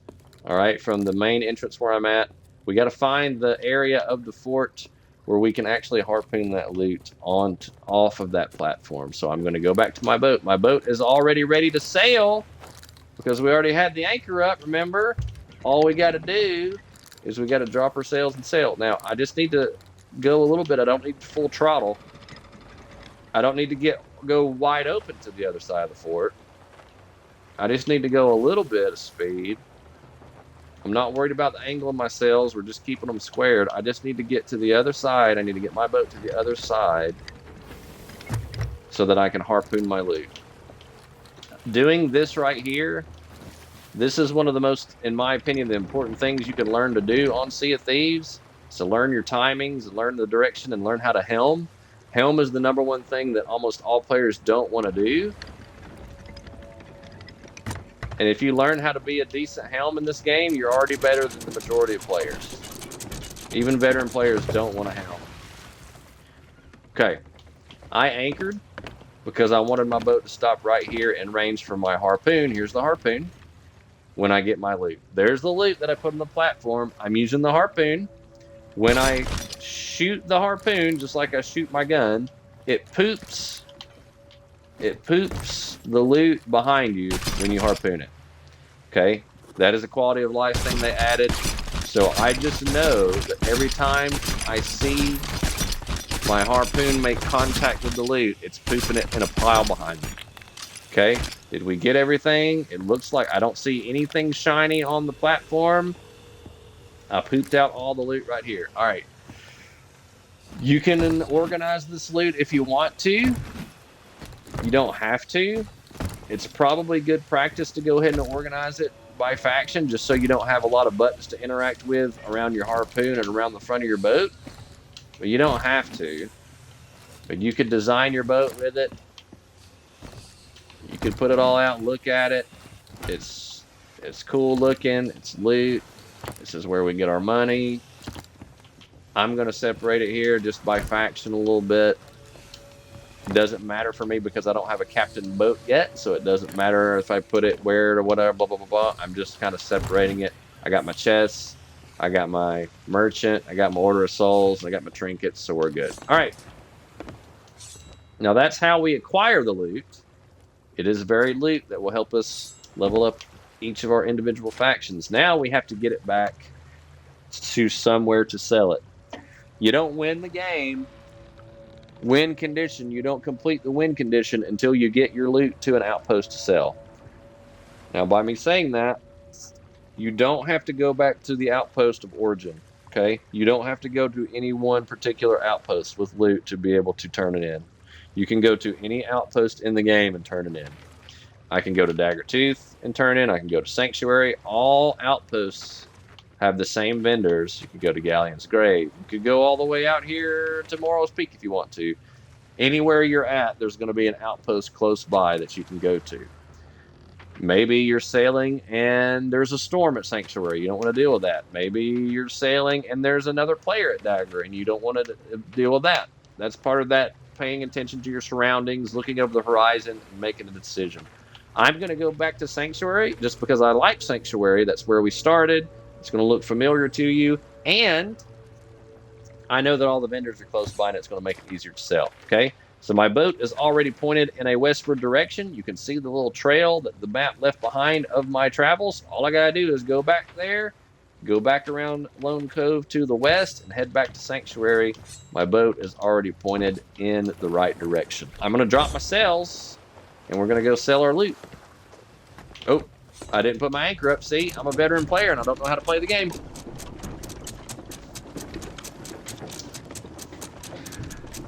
I'm gonna raise my anchor. My sails are down, and we're gonna go and sail our loot. We're gonna get some sweet, sweet money. We're gonna win the game, and we're gonna feel great about it. Okay? I said always. What did I say always to? I don't even remember what I said. Pollution. Why don't you tell me what I said? I don't even remember what I said always to. Why don't you tell me what I said? What did I say always about?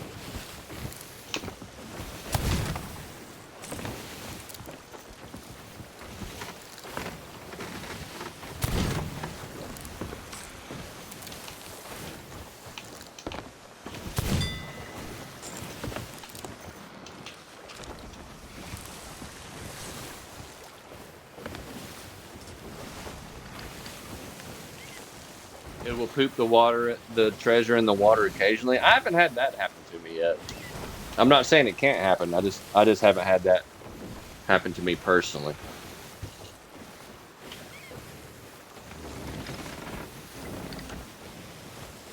We are in some dense fog. Again, this is just one of those things that I think you should experience in the game. Sometimes you're going to be chased You're going to be chased by somebody, probably a dirty Reaper Brig, wanting your treasure.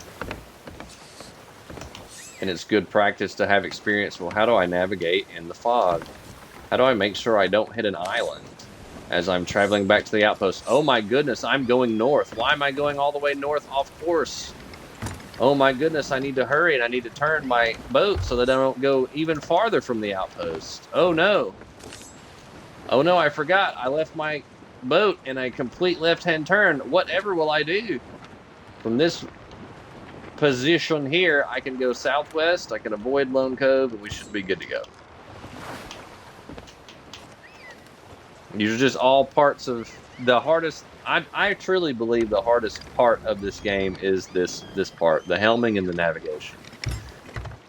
Again, there's going to be dumb kids that are going to snap you up, and they're going to be great at PvP, but because they don't spend time with the helm and navigation, that's the area of the game that you can yourself get good at, and you can take advantage of people pretty easily.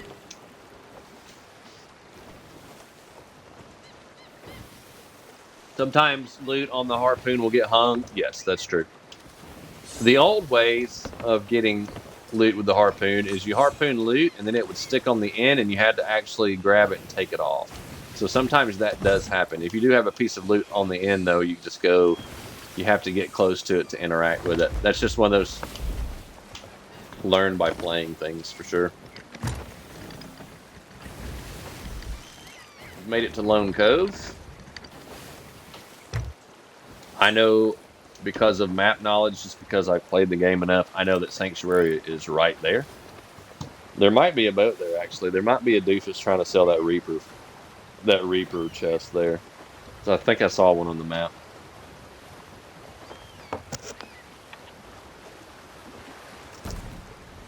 Pollution says helming and cannons are difficult for me. Helming and cannons, I think those are the two most difficult things in the game, truthfully. Most people don't do those things well. Most people don't even care to spend time doing those things well. And that's why you get so many people that just want to ram your boat and PvP on your boat. And if anything happens to their boat, well, then they're done.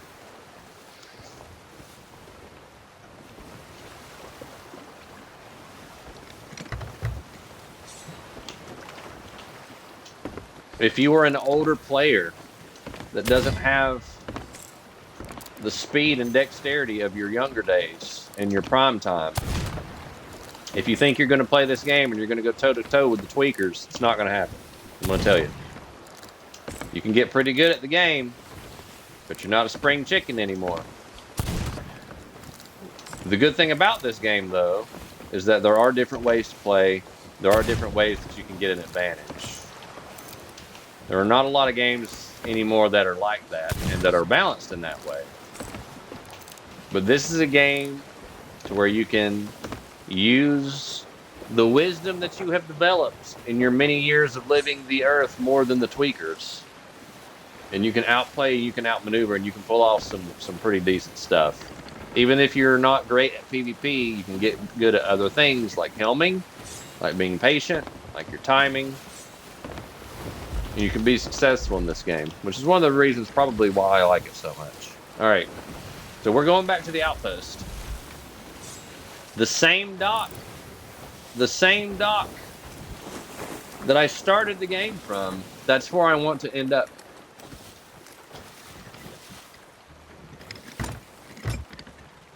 I'm going to park over at the same dock because that's where all the vendors are. That's where I need to sell my loot.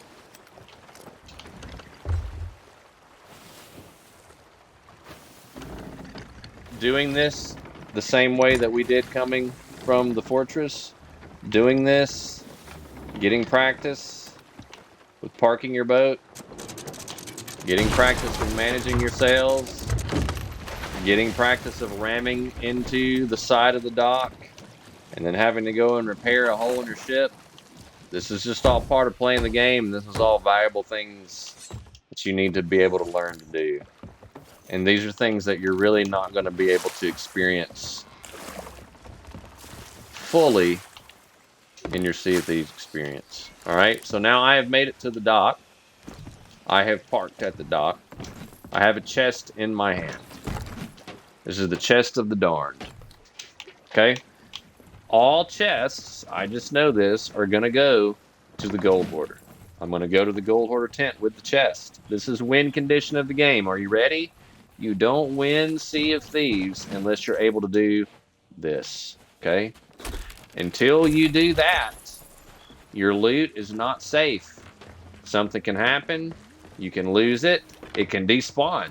It can sink. Your boat can sink. Someone can take it from you. A megalodon can sink your boat. Any number of things can happen to where it doesn't matter that I had all this loot on my boat. You don't win the game until you turn in the loot. Always remember that. Guys that watch me on a regular basis, how many times do I'm in a fight with somebody and I just pick up a piece of treasure and turn it in while they're hopping around, tweaking out of their mind, drinking G Fuel and trying to hit me with sniper shots. All right? As simple as this game is, you wouldn't think that people misunderstand that simple principle, but they truthfully do. People truthfully don't understand what win condition in this game means. Pollution says there's other ways to win IMO. That's why Pollution doesn't have as much loot as I do. That's why. That's why Pollution doesn't have as much loot as I do. Okay? That's how you get the good stuff. Show them how to loot juggle. I'm not showing anybody how to loot juggle. Loot juggling is a waste of time. If you're in a situation where you need to loot juggle, that's called poor planning. I'm a planner by trade, Cameron. It's called poor planning. It's called get better, bro. Planning is literally what I do for a living, okay? I'm not showing anybody how to loot juggle. Pollution says there's other ways to win. Please enlighten me on the other ways to win. I mean, you could just come out here and give someone a bad day. If that's your goal, you could. But that's really not the function of the game. Win condition of the game. There is a win and lose in everything. And this is coming from someone who I played high school tennis and didn't win a single game. All right, so I'm fully aware of what the win condition is. Look at me, I'm running my mouth. I don't know where I'm going. This is a crate. This crate goes to the merchant. My gosh, how many years did we have to sell this dumb way before we got captaincy? This is awful.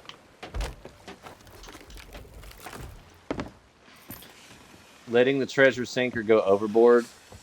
That's not a win condition. That's a troll.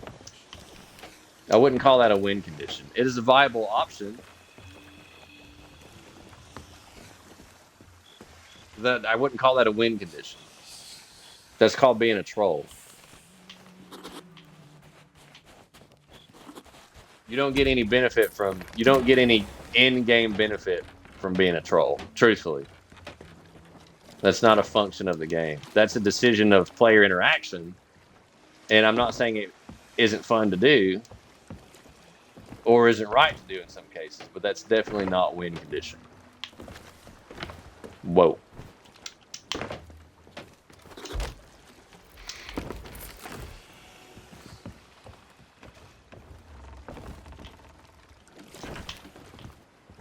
I'm selling all my loot. As you can tell, this takes time. When you do like a Fort of Fortune and some of the most lucrative events in the game, you're going to spend more time selling the loot probably than you did obtaining the loot. This is just part of the game.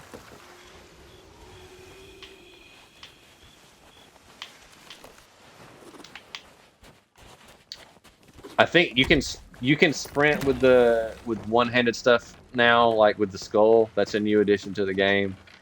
It makes me nervous because I can't see what I have.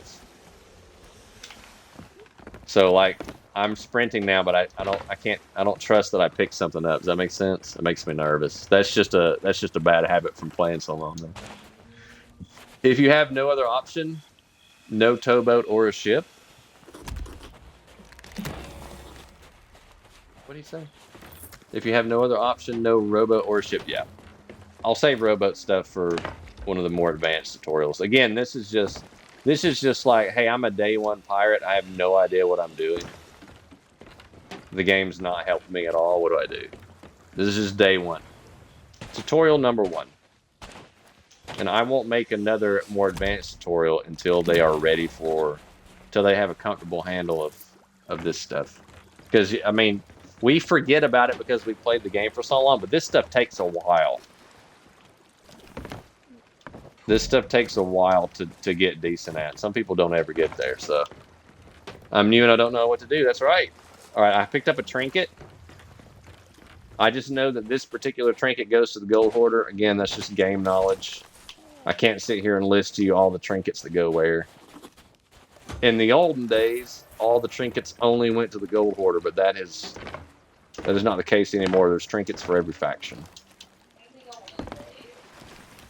This is my last piece of loot, the golden chalice. I'm new and I don't know what to do. All right. Since we've turned this in, we have won the game. Congratulations, we've won the game. Now I have a whole bunch of gold that I got. All of that stuff helped me level up the reputation of each of my individual factions.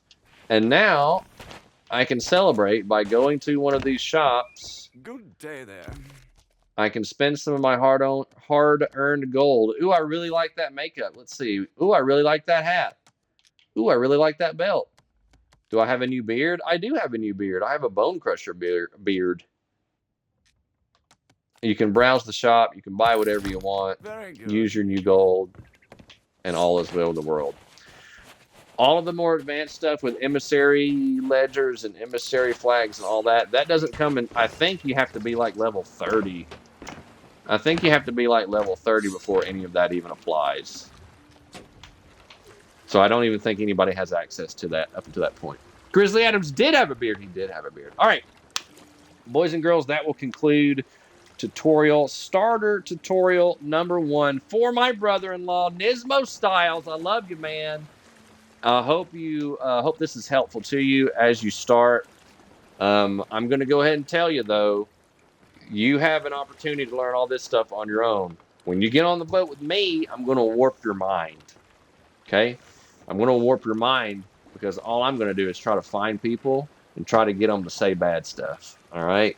So that's my only goal. That's my win condition of the game when I play with you. All right? So you got plenty of time in the meantime to be learning how to do all this basic stuff because your mind's gonna sound like a weed eater when I'm done with you, and you're not gonna go to bed for probably the rest of that evening. Okay?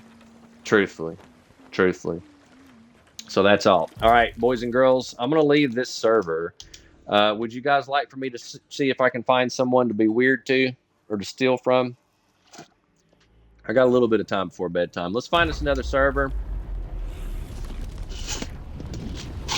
I'm going to get myself some water. A bottle of water.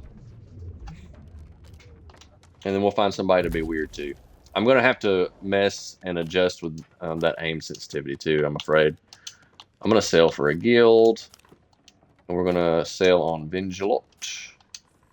All right, let's find us a server. I'm going to get some water. I'll be right back. What? Everybody can hear you.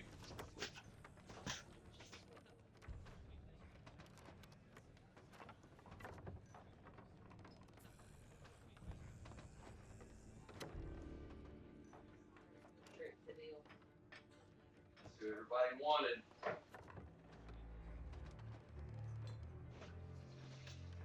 Getting exactly what they wanted. They want to play that lesser of two evils game. That's what you get. Either he does that to Iran, or the other one's going to do it to Russia. Korea's still doing it. That's why I turned the news on.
good tutorial, you think? That was good. I wish I had one like that when I started playing. Me too. Real All right. helpful, very helpful. Poo poo pee pee. No, nobody's going to poop. I had to pee though. Grizzly Adams did have a beard. No, I didn't have to go poop. Grizzly Adams, Miranda. If I have to tell you, like you didn't know.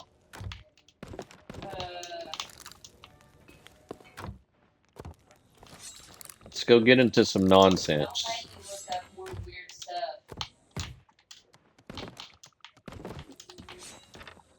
I promise anything I could get you to look up is nothing in comparison to the things you look up yourself. Okay? Toilet must be close by. It's not very far. Not very far. You got a toilet that you carry around with you all day. It's called your potty mouth. It's called your dirty potty mouth. That's a toilet, a portable toilet, like a little camping toilet.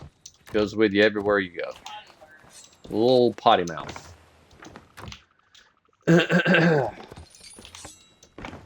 All right, let's see what we got on here. I need to get my harpoon gun. Let me see if that increased sensitivity messes with the harpoon gun. Potty mouth, potty mouth.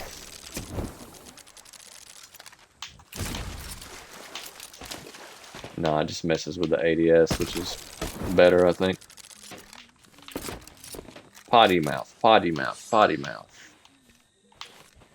Just a little bit of that.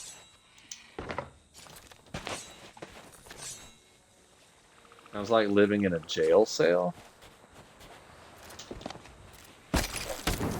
Having a toilet close by? I mean, I've never been in a jail cell, so, well, I have been in... My uncle threw me in the drunk tank one time. When you were little. When I was younger, that wasn't... That's not a good place to be. Don't recommend that. Right by the bunk beds. I don't have bunk beds anymore. Used to. Hey, there's a rowboat for me. That's helpful.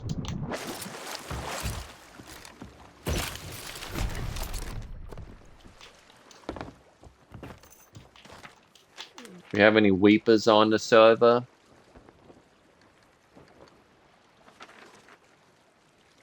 There's one doing the fortress. Oh no, do I get to be mean to someone doing a fortress?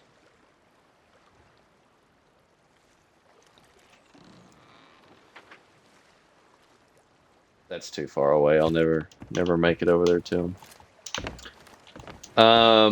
Nismo Style says that they're online. So let me verify that. Oh yeah, he's online. All right, let's go see if we can get him in trouble. Let's go see if we can get him in trouble. Yeah, I'm just gonna hop right in. It says he's in a joinable game. Let's see if he's in a private session or a public session. Oh, it's safer seas. Probably trying to figure out stuff. Trying to figure out stuff. All right, Nismo Styles, when you see this, I'm going to continue playing in this server. I'm going to let you do your safer seas stuff because this is a prepared experience, prepared, detailed breakdown. I'm going to give you a minute to yourself before I warp your brain, okay? I didn't see any gold hoarders or anything on this server, did I? Anything... The merchant, we just have the Reaper to the south. We can go down there and see if we can mess with him.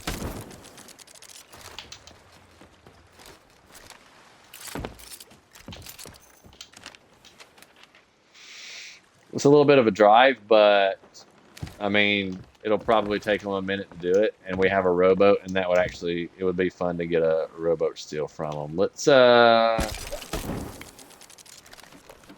me just buy some food. That's all I really care about. What do you need? It's food and throwables. Stop by again sometime. Thank you.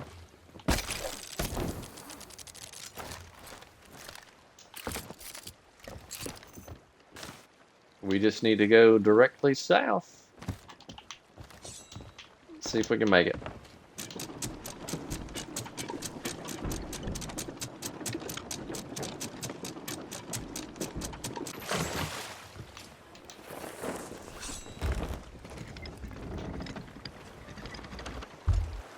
What?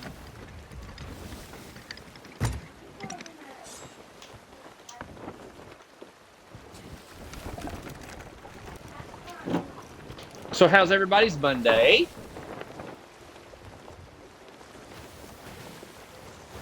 You also have hunter's call. That's true. I don't even think to look for a hunter's call. That's true though. I don't even think to look. Truthfully.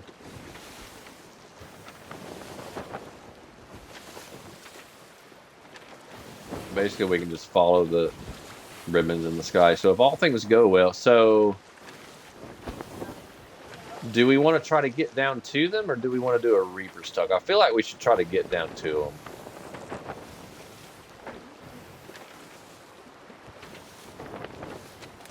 Park at Thieves and row over to them. It'll take them a minute. It'll take them a minute to complete it and then actually get the loot from it. So if we do get down that way and see someone actually doing the skull for it, we'll go for it as well.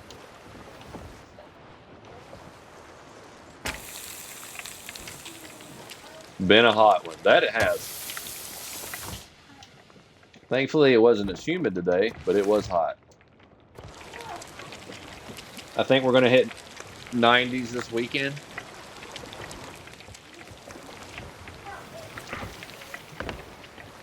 Unfortunately, our beautiful springtime weather looks like it's going to be over.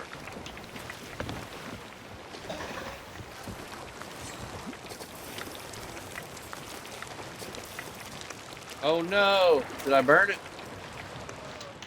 No, we're good. Okay. All right, I just want to tell Cameron, since he's here to hear it. Cameron, you were right about the myrrh fruit.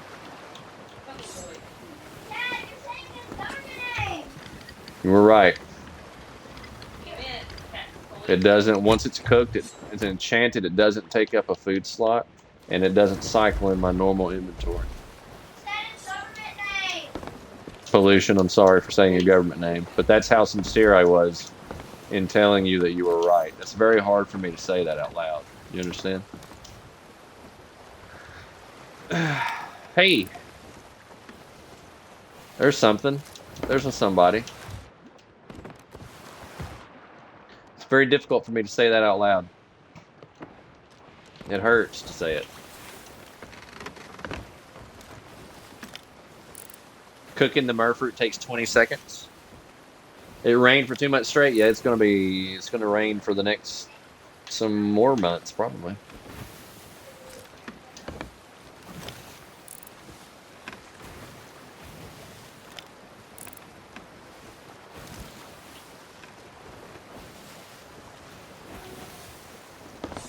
You do learn stuff to help everybody out. You're so very helpful. That's one thing about you, is you're very helpful.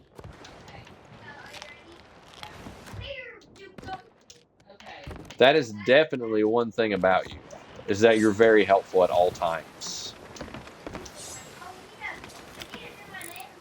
Wonder what they're doing. Naughty girls, huh? Pledged to the booty chasers. All right, well, they're 7 years old. No, they're at least 11.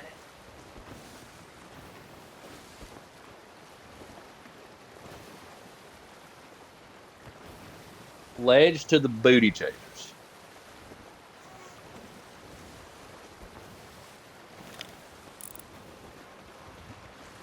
You're definitely the most helpful person that you know, because you're definitely probably the only person that you will truly listen to, if you think about it. So you're the most helpful person to yourself at all times. Oh, the skull fort just went down. Oh my, we have so many things happening. We have so many activities going on right now.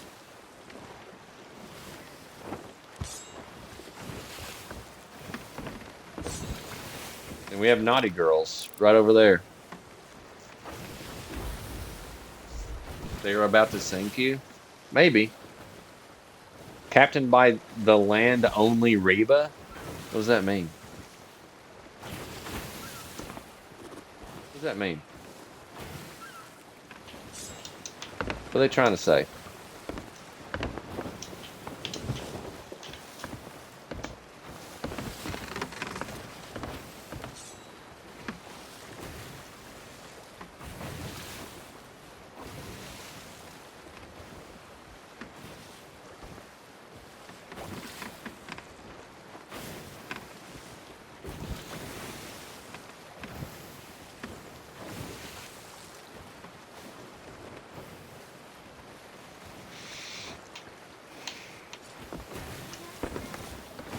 Ew.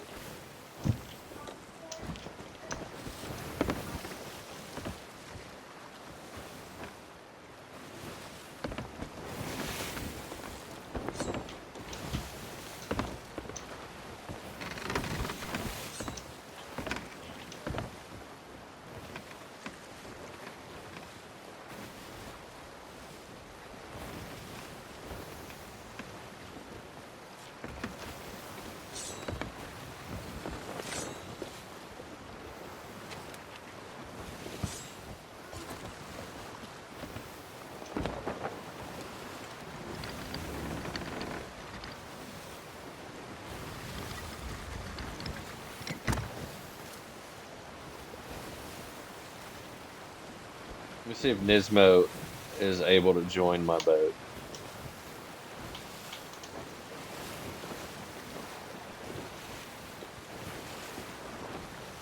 I'm gonna send him an invite, see what that does.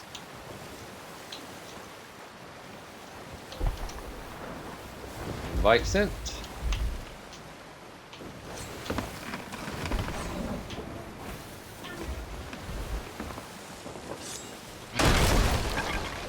Rude.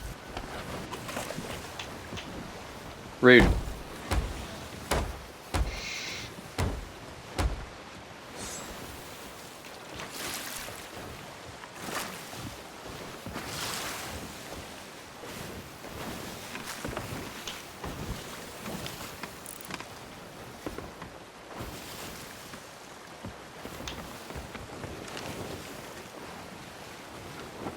Southwest is Lost Gold Fort. We got a decision to make, people. Do we want to go for the Reapers? Looks like they're starting to load loot. Or do we want to go to Lost Gold Fort to the southwest? Decisions, decisions.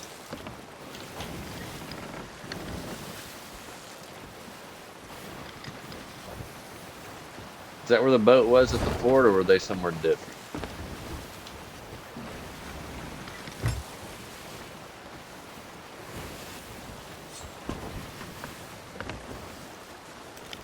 The boat at the outpost. That's emissaried. Bubble Butt Bottom Boys. Okay. Bubble Butt Bottom Boys. Man, we got too much going on this server. Bubble Butt Bottom Boys.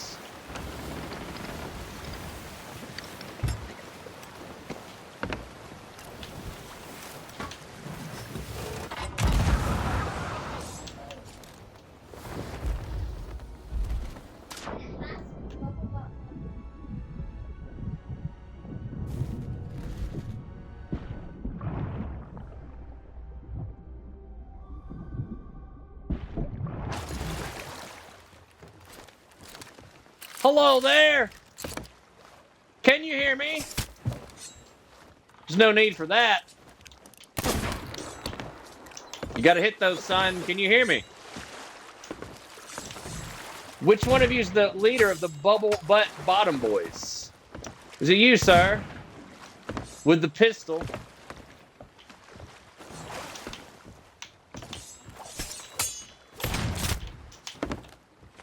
What was that? I don't know.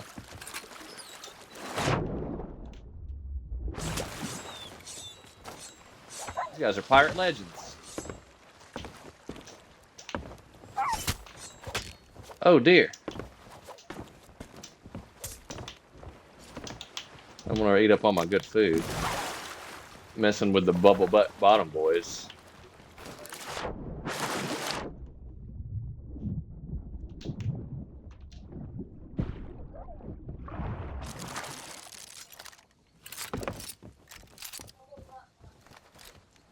Well, they don't have anything on their boat anyways. They're not doing anything but being doofuses. Let's get back to our boat.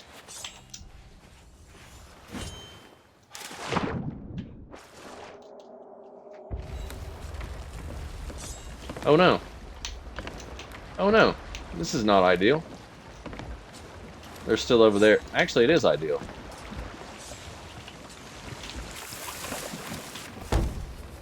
Can we get over there before they leave?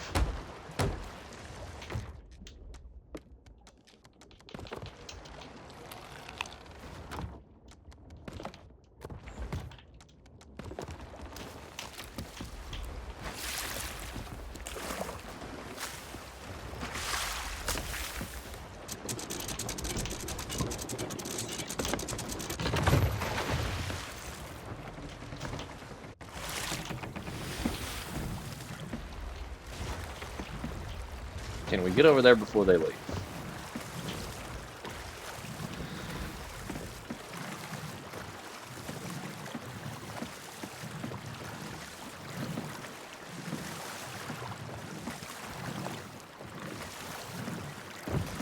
I wonder if the bubble butt bottom boys are waiting on these guys to come turn in.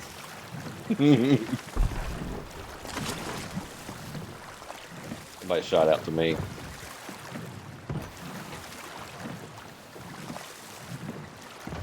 He's in the water just right there. You better watch out for the bubble butt bottom boys. They'll get you.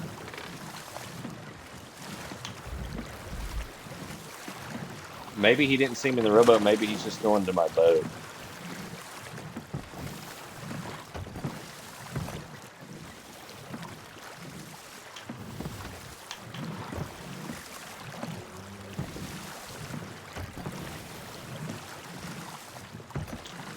That's a spyglass.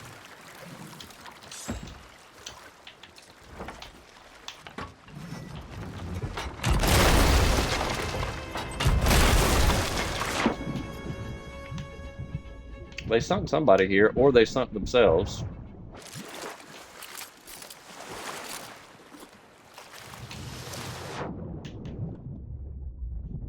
Gonna hit him from this tower, maybe.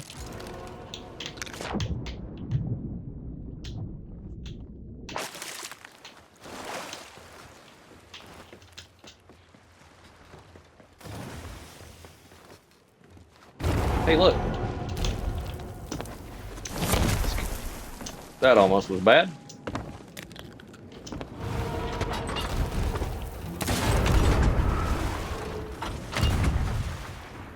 Getting hit by island stuff, that's hilarious. He can't hit me. Getting hit by that.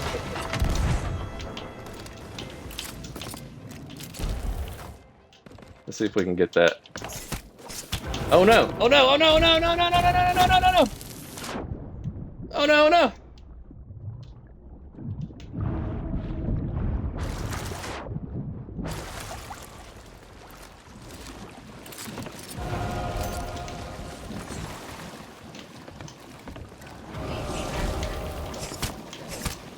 Man, how am I not hearing this guy?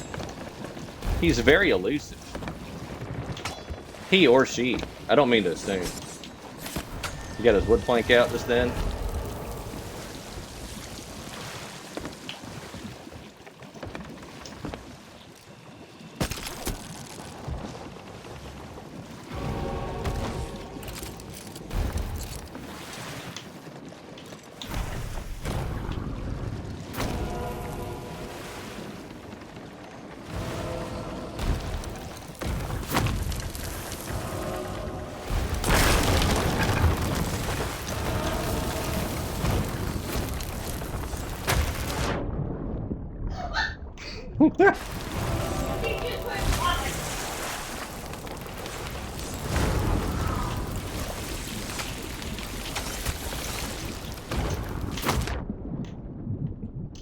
Try not to get sword vortex.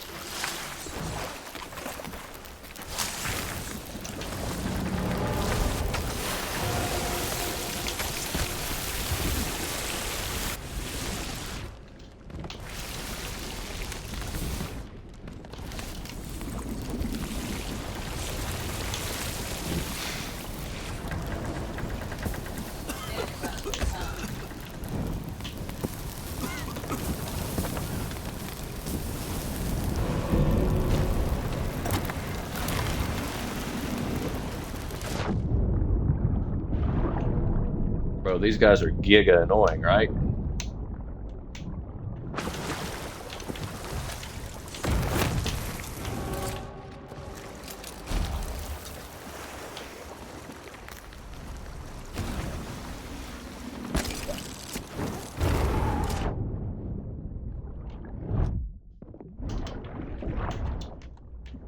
What in the world? How long do you got to be in the water to have this many spawn on? Oh my god.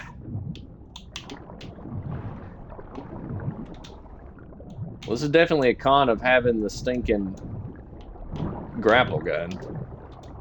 I guess I could change on the fort. It's outrageous. Tip number 1, don't forget to eat. That's right.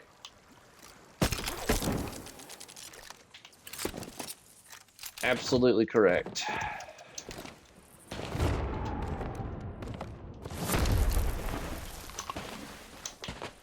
Let me go see if I can change my weapon at the fort. This is outrageous. There should be one like at the top of the fort, right?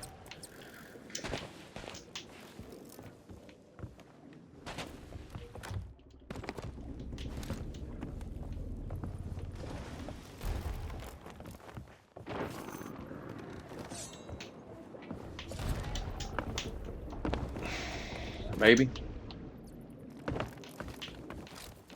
Maybe not. Does anybody know where it's at on this fort? I'm pretty sure they added one to all forts, right? No idea.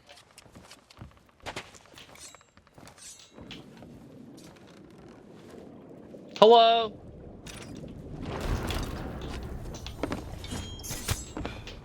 How did he hit me with that? Must have been his buddy. Oh my goodness. We have a sword. Absolute Lord. This isn't ideal.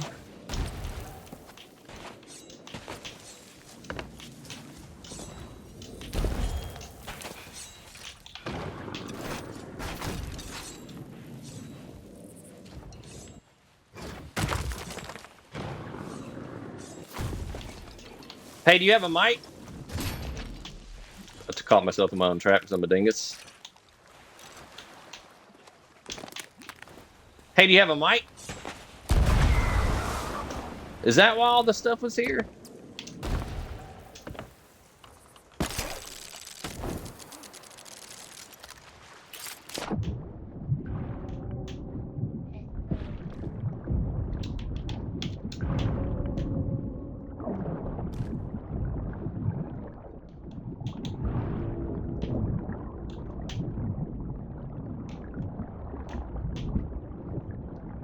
I'm gonna run out of food.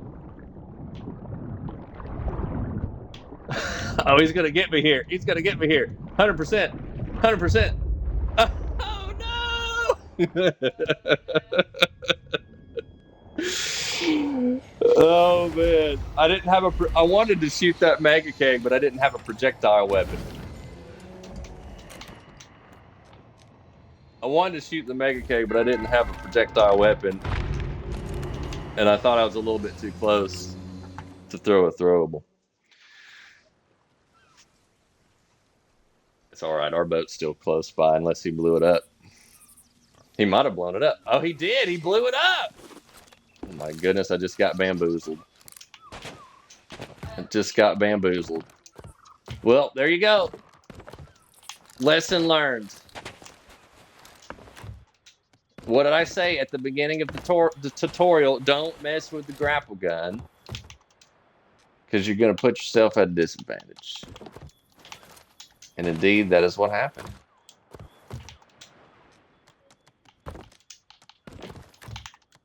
I'm gonna see if that Reaper. Let's see if that Reaper. Yeah, before I commit to getting kegs, let me just grab one. Let's see if that Reaper's still on the server. If they've made it to sell at Reapers yet.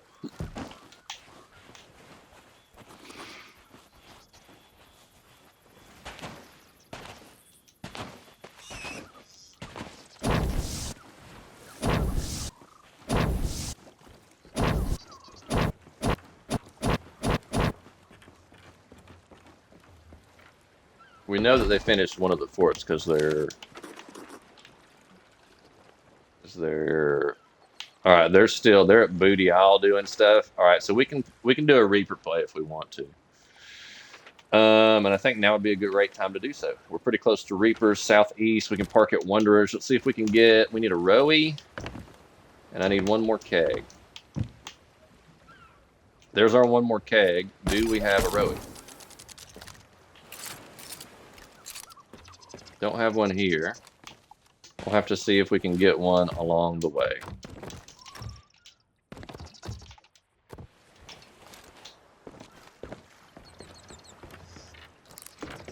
The sniper rifle, man, still a phenomenal weapon. I wish, instead of them nerfing the blunderbuss, I wish they'd have nerfed the sniper rifle, truthfully. That's the thing that's always put up the most damage. Let's do... You about ready to fix your bed? Let's do this one, and I want my grapple gun on here. There we go. All right, so we need to find a rowboat. We need to go to Wanderers. There might be a rowboat at Wanderers. We need to go south. If they're doing, is Booty Isle one of the new locations?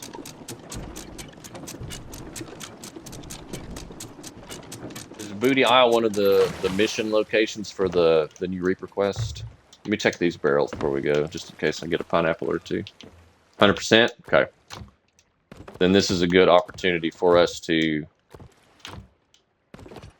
I do need another trap. It's a good opportunity for us to go and do that, man. Did I get both of the kegs? Don't trust pollution around kegs. That is correct. Yes, I did. Okay. Don't trust anybody around kegs, truthfully. Let's go south. Let's go south, see if we get lucky and get a rowboat.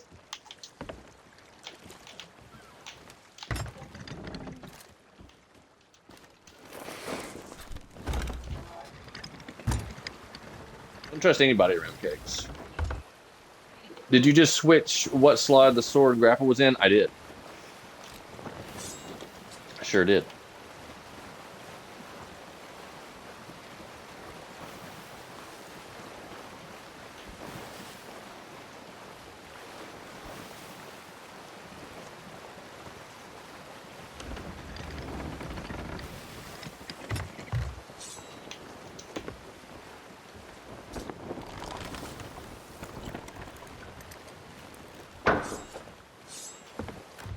I don't have any cursed cannons, but I have two traps. I got everything else I need, except for a Rowie.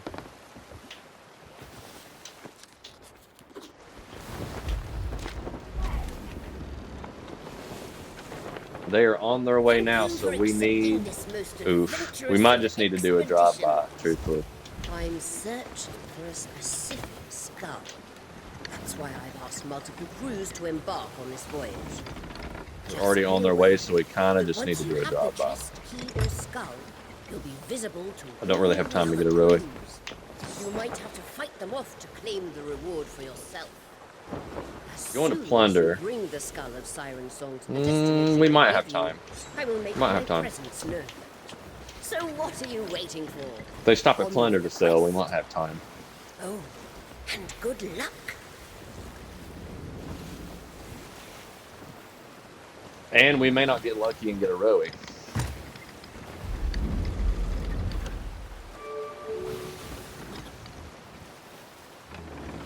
"100% was for Cam's message." Yeah, okay. You made a motion and I called a second. on that motion. Oh no, they're heading straight to it. Yeah, we got to do a drive-by. We got to go right now. Right now, right now, right now.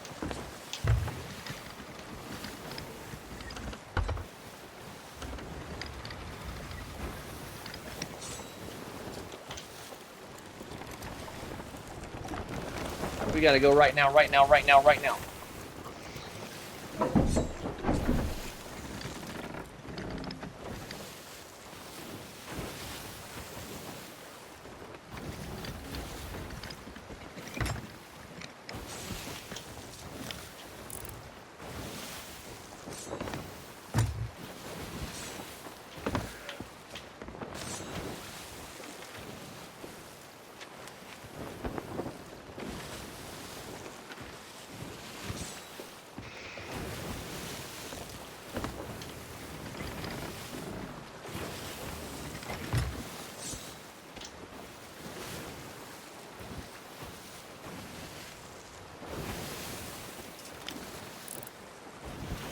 It's a brig. Ah, oh, man, I'm going to get curb stomped. Dang it. Tonight's not going to be my night. I'm going to get snapped up all night.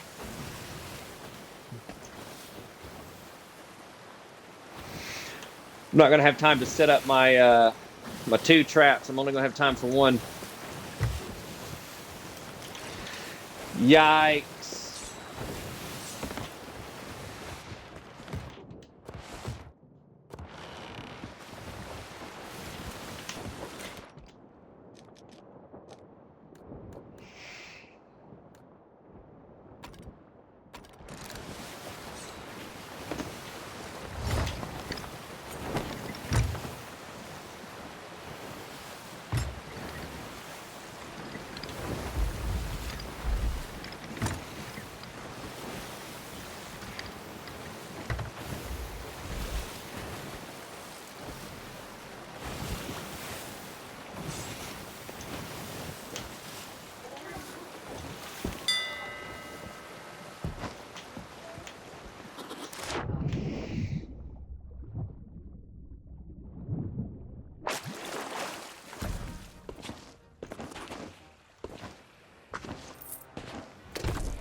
I'm going upstairs. I'll be right back.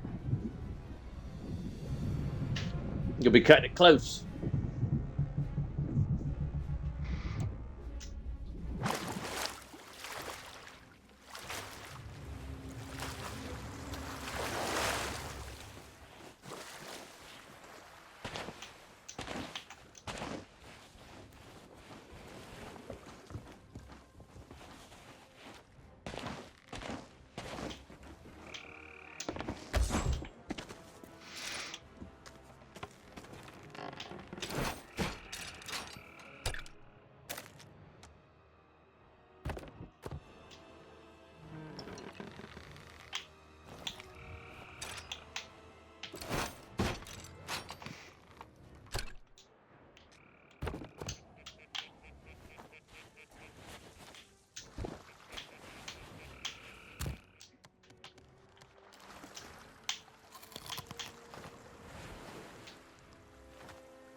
All right.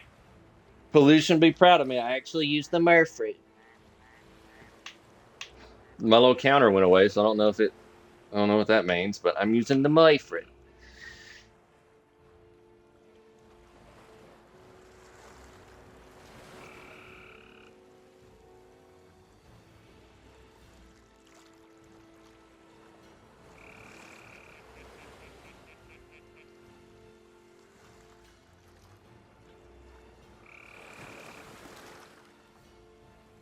It'll pop back out. Okay. Yeah, I've truthfully never used it.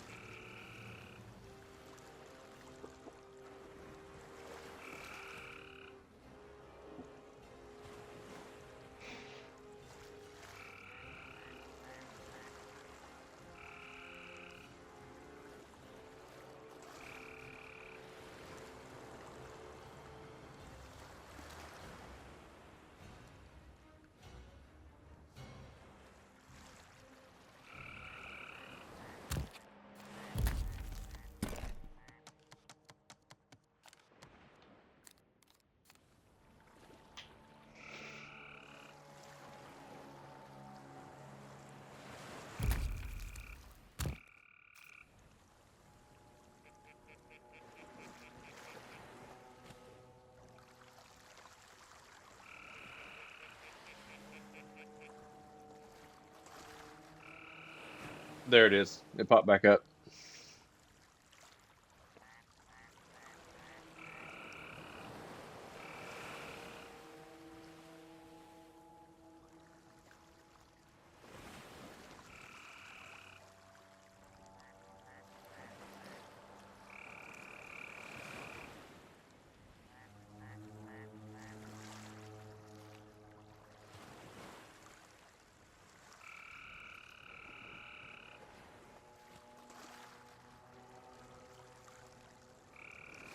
Hmm. It looked like they were heading straight here.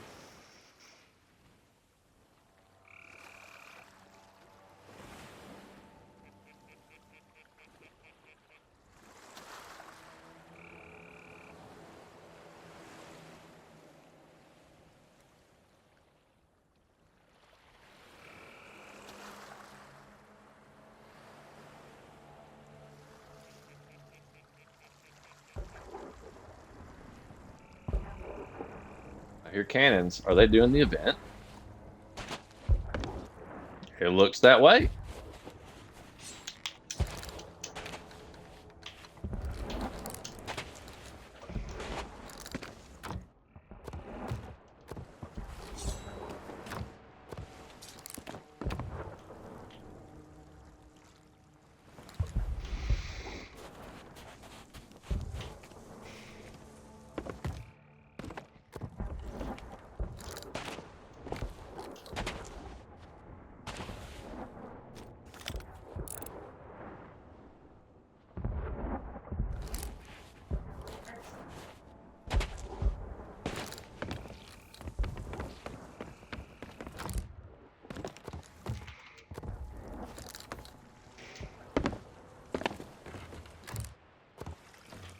I love you.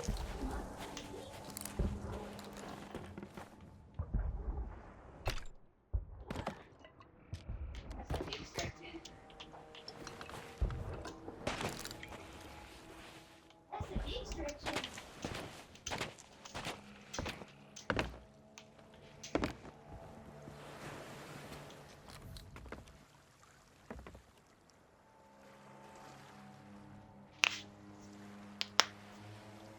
I got one more enchanted myrrh fruit.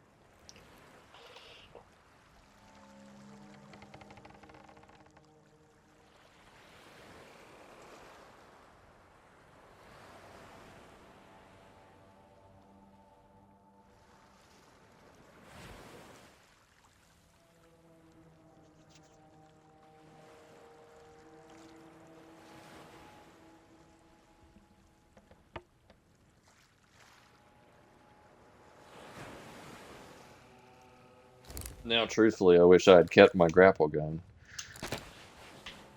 There is not a weapon changer on here, I don't think. Weapon box.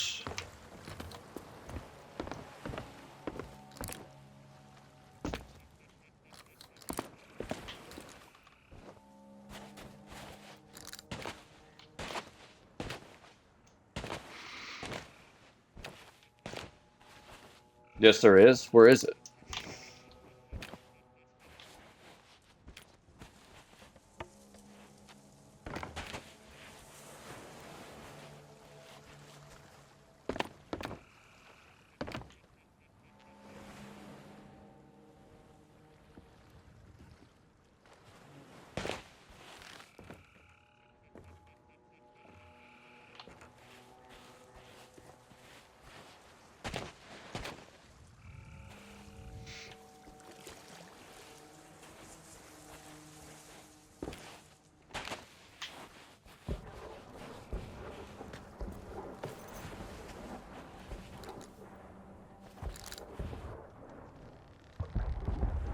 Opposite side under the cannon.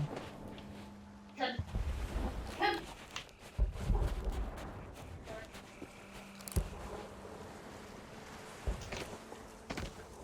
Over here.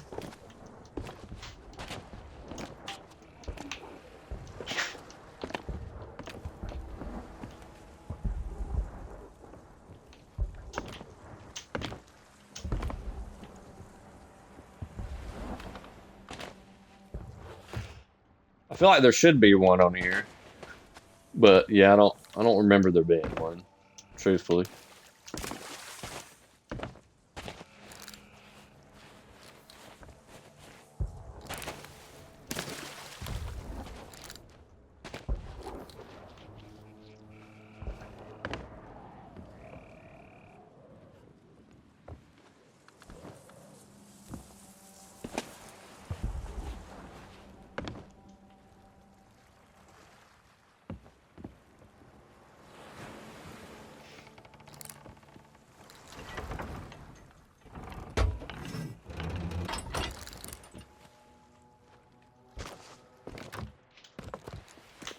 Yes, ma'am.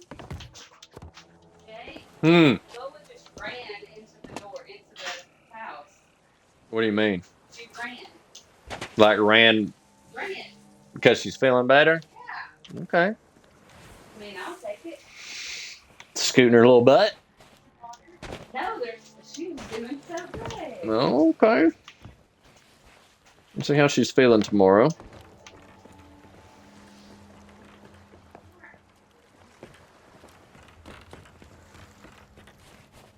Extra.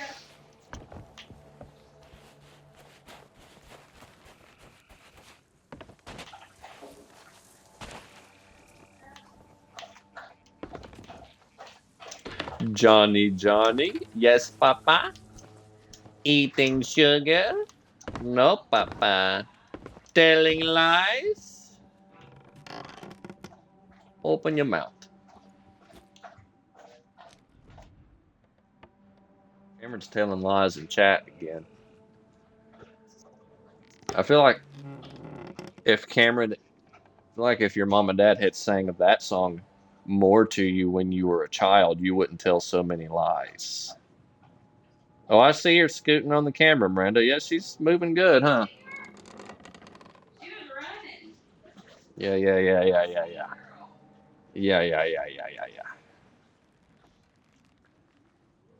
Johnny, Johnny.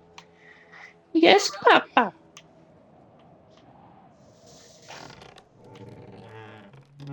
Eating sugar? Surely they don't go and try to do the event and sing, right? That's not going to happen, right? Oh, they're still going. SS Mavis, captained by Tommy Dabbs. I'm going to get snapped up. It's going to happen.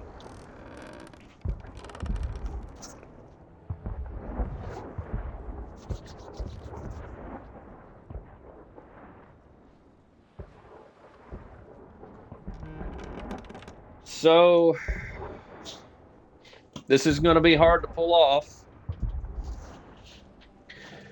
Number one, I'm outnumbered. Number two, they're going to have a crap ton of loot because they get all this fleet loot. Hey, Tommy.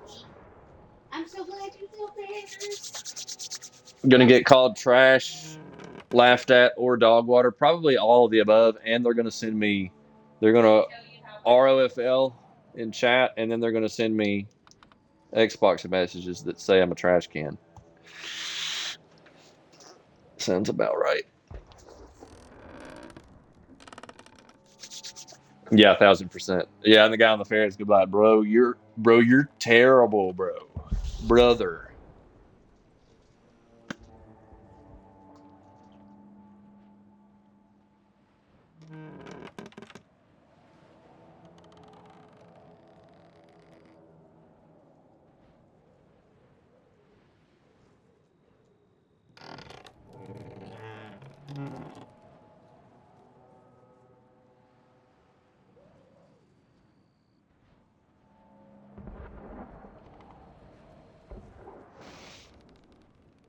Brother, do you even play Sea of Thieves? Like, rolls on deck laughing, rolls on deck laughing, rolls on deck laughing.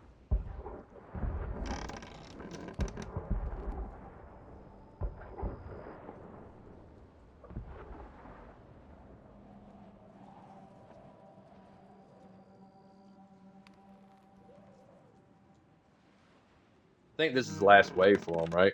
Everything is okay. Come over here. I want to. Rolls on deck laughing. Rolls on deck laughing.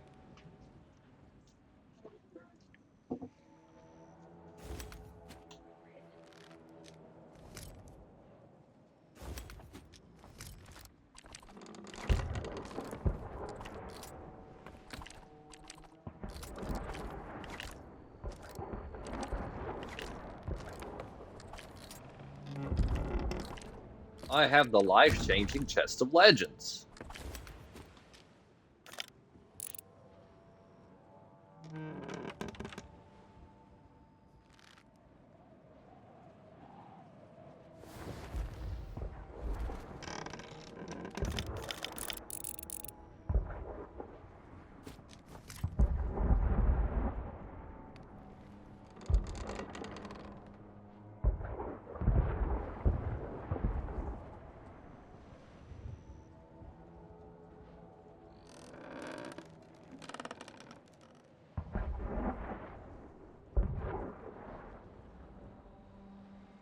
At least from here, we can see when they're done, when they drop sails, and have a better timeline of when they're going to get here.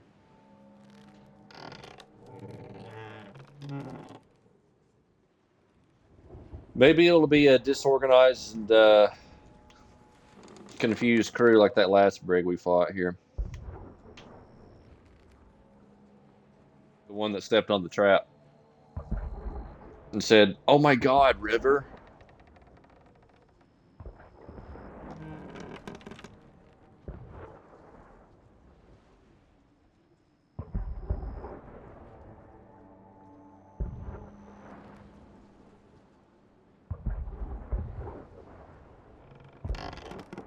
You won't be able to eat the merfruit before they get there? I mean, all I gotta do is just eat it.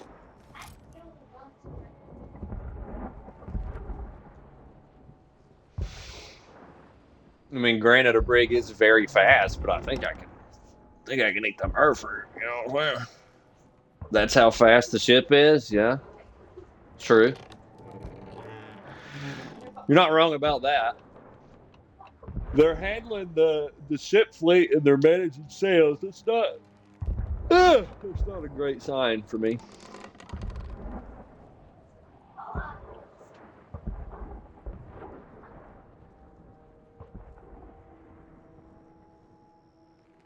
It is taking them a long time to sink that galley, though, in a brig, truthfully. Firepower of the brig, they should be able to light that bad boy up.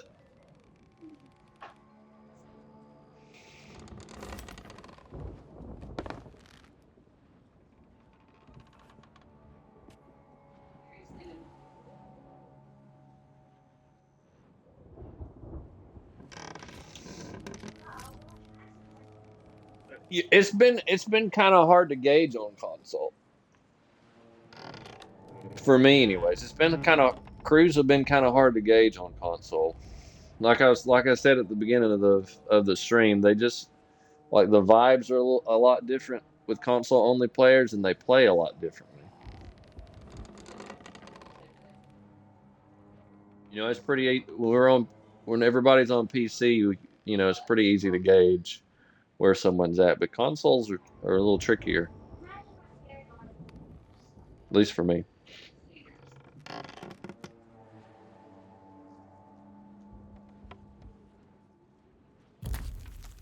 At least for me.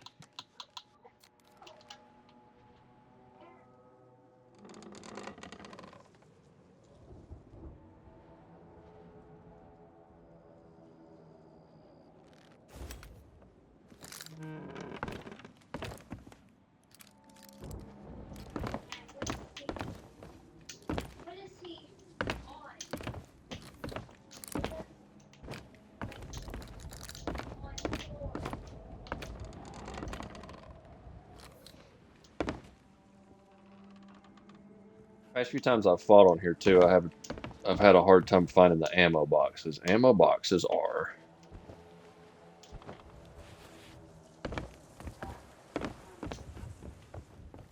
here, by the lantern,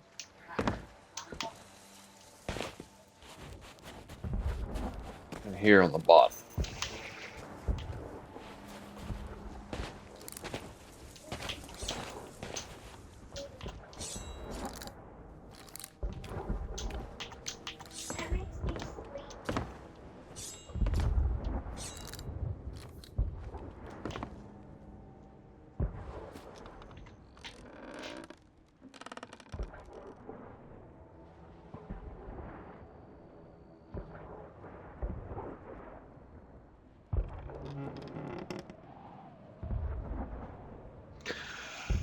All right, since they're on this side too, let's brainstorm places to hide. Because normally I've been hiding on the other side of that.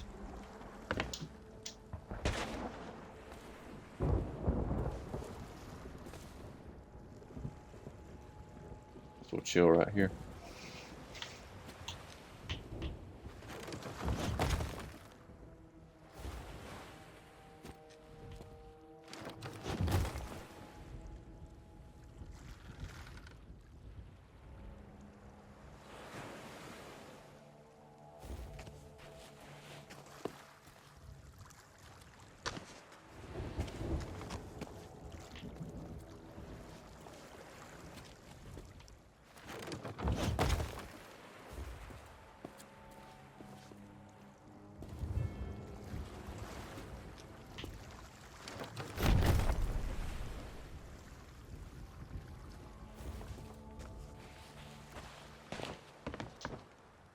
They beat it finally?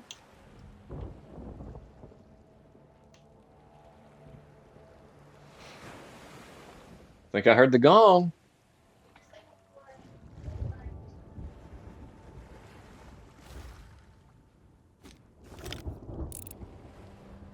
That wasn't them that just sunk, was it? Yo, I think they just sunk. No shot.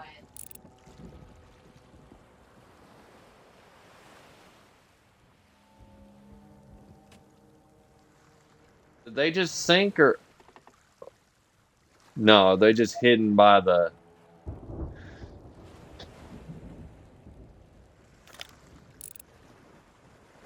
No, I think no, they're still up. I see them bobbing. It's just hard to tell in that fog right there. Oh,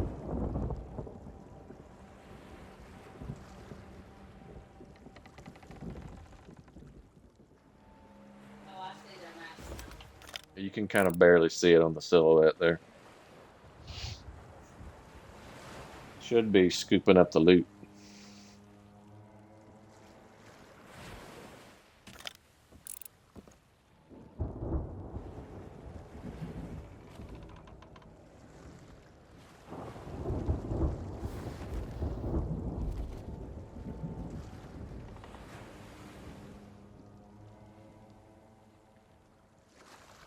No, no, it really looked like when I saw the boat capsizing, I didn't see their sails anymore. So I thought for sure, I thought it could have been them, but I guess it was the back end of the galley. No, they're moving now. You can barely see them. There they are. They're moving now.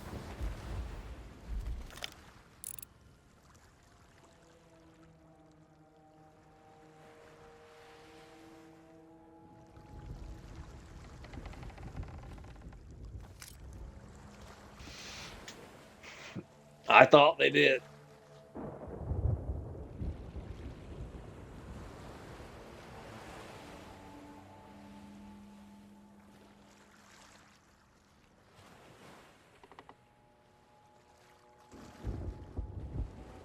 They haven't turned toward me yet.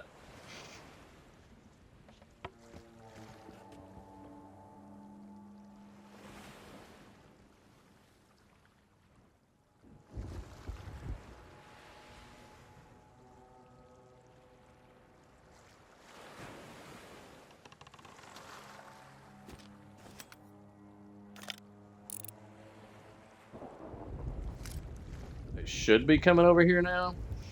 And I think now's go time.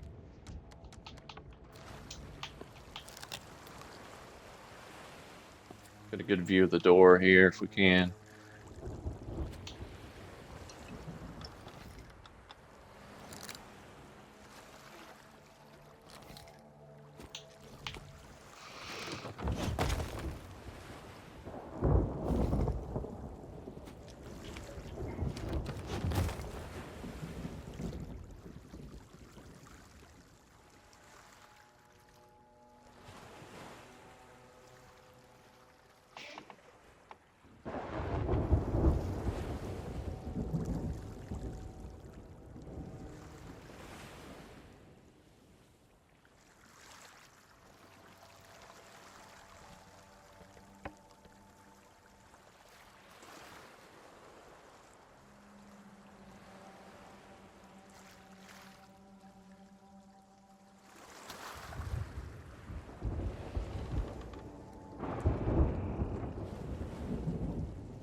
About to run out of Murph fruit.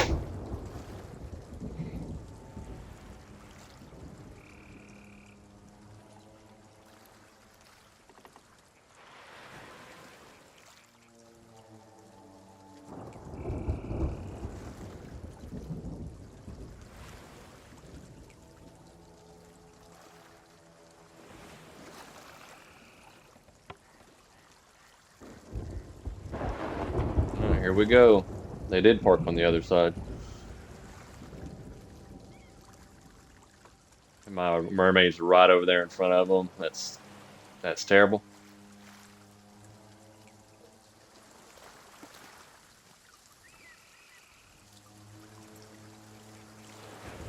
There's the Reaper chest. He saw it. He's backing up.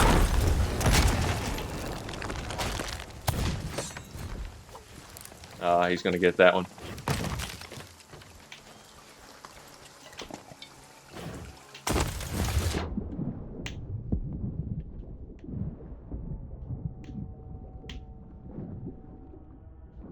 All right, that didn't work out for us.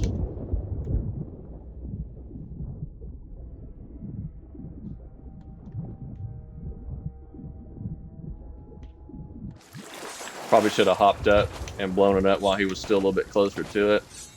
Probably. Got us a double gunner. I don't have pineapples either.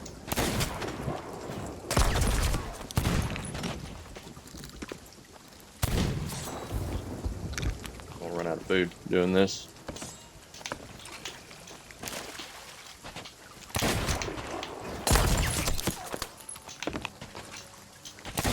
Out of food.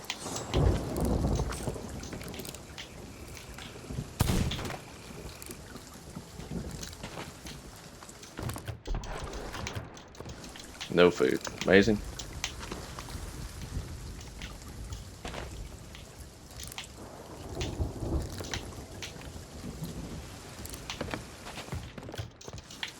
Worms. Lovely.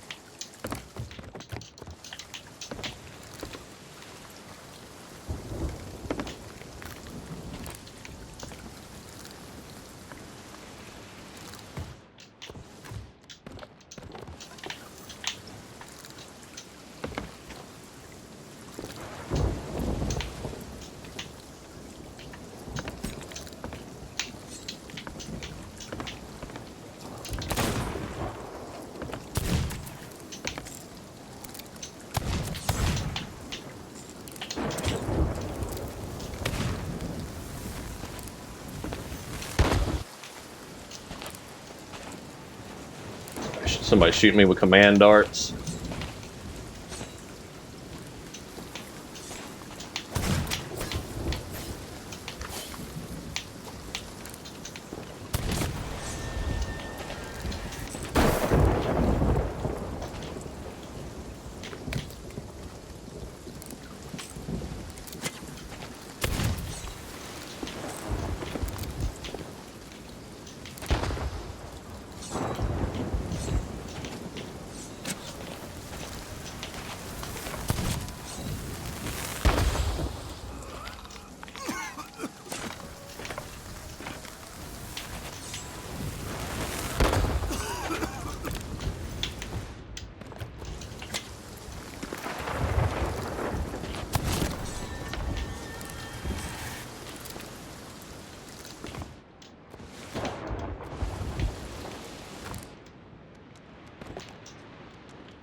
Well, my chances in PB. Oh, there's the boat. That's what I was waiting on.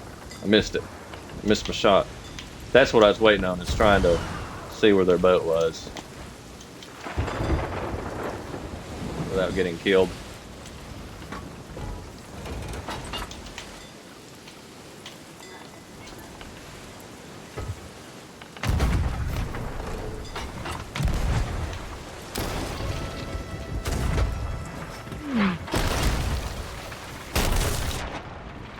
Here comes dude with the dude with the dadgum blow darts. Is lighting me up. Let's go, Tommy Buns.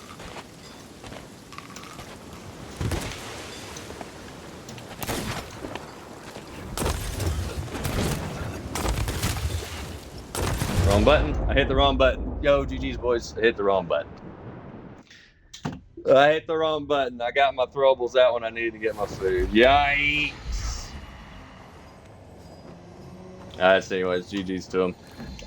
My PvP chances were fine, but them actually getting the boat there and getting the loot to where I could grab it was... I didn't have the option. I needed to... I would have had to put pressure on them with the island cannons, and they weren't going to give me an opportunity to do that. And then I fumbled there at the end because I was dancing around with my fire bombs out. But, oh well, we killed them. We gave them a what for and killed them once. You can't win them all, boys and girls. The most important lesson of Sea of Thieves. Sometimes you win them and sometimes you lose them. So anyways, guys, that's going to be it for today. It was a decent tutorial.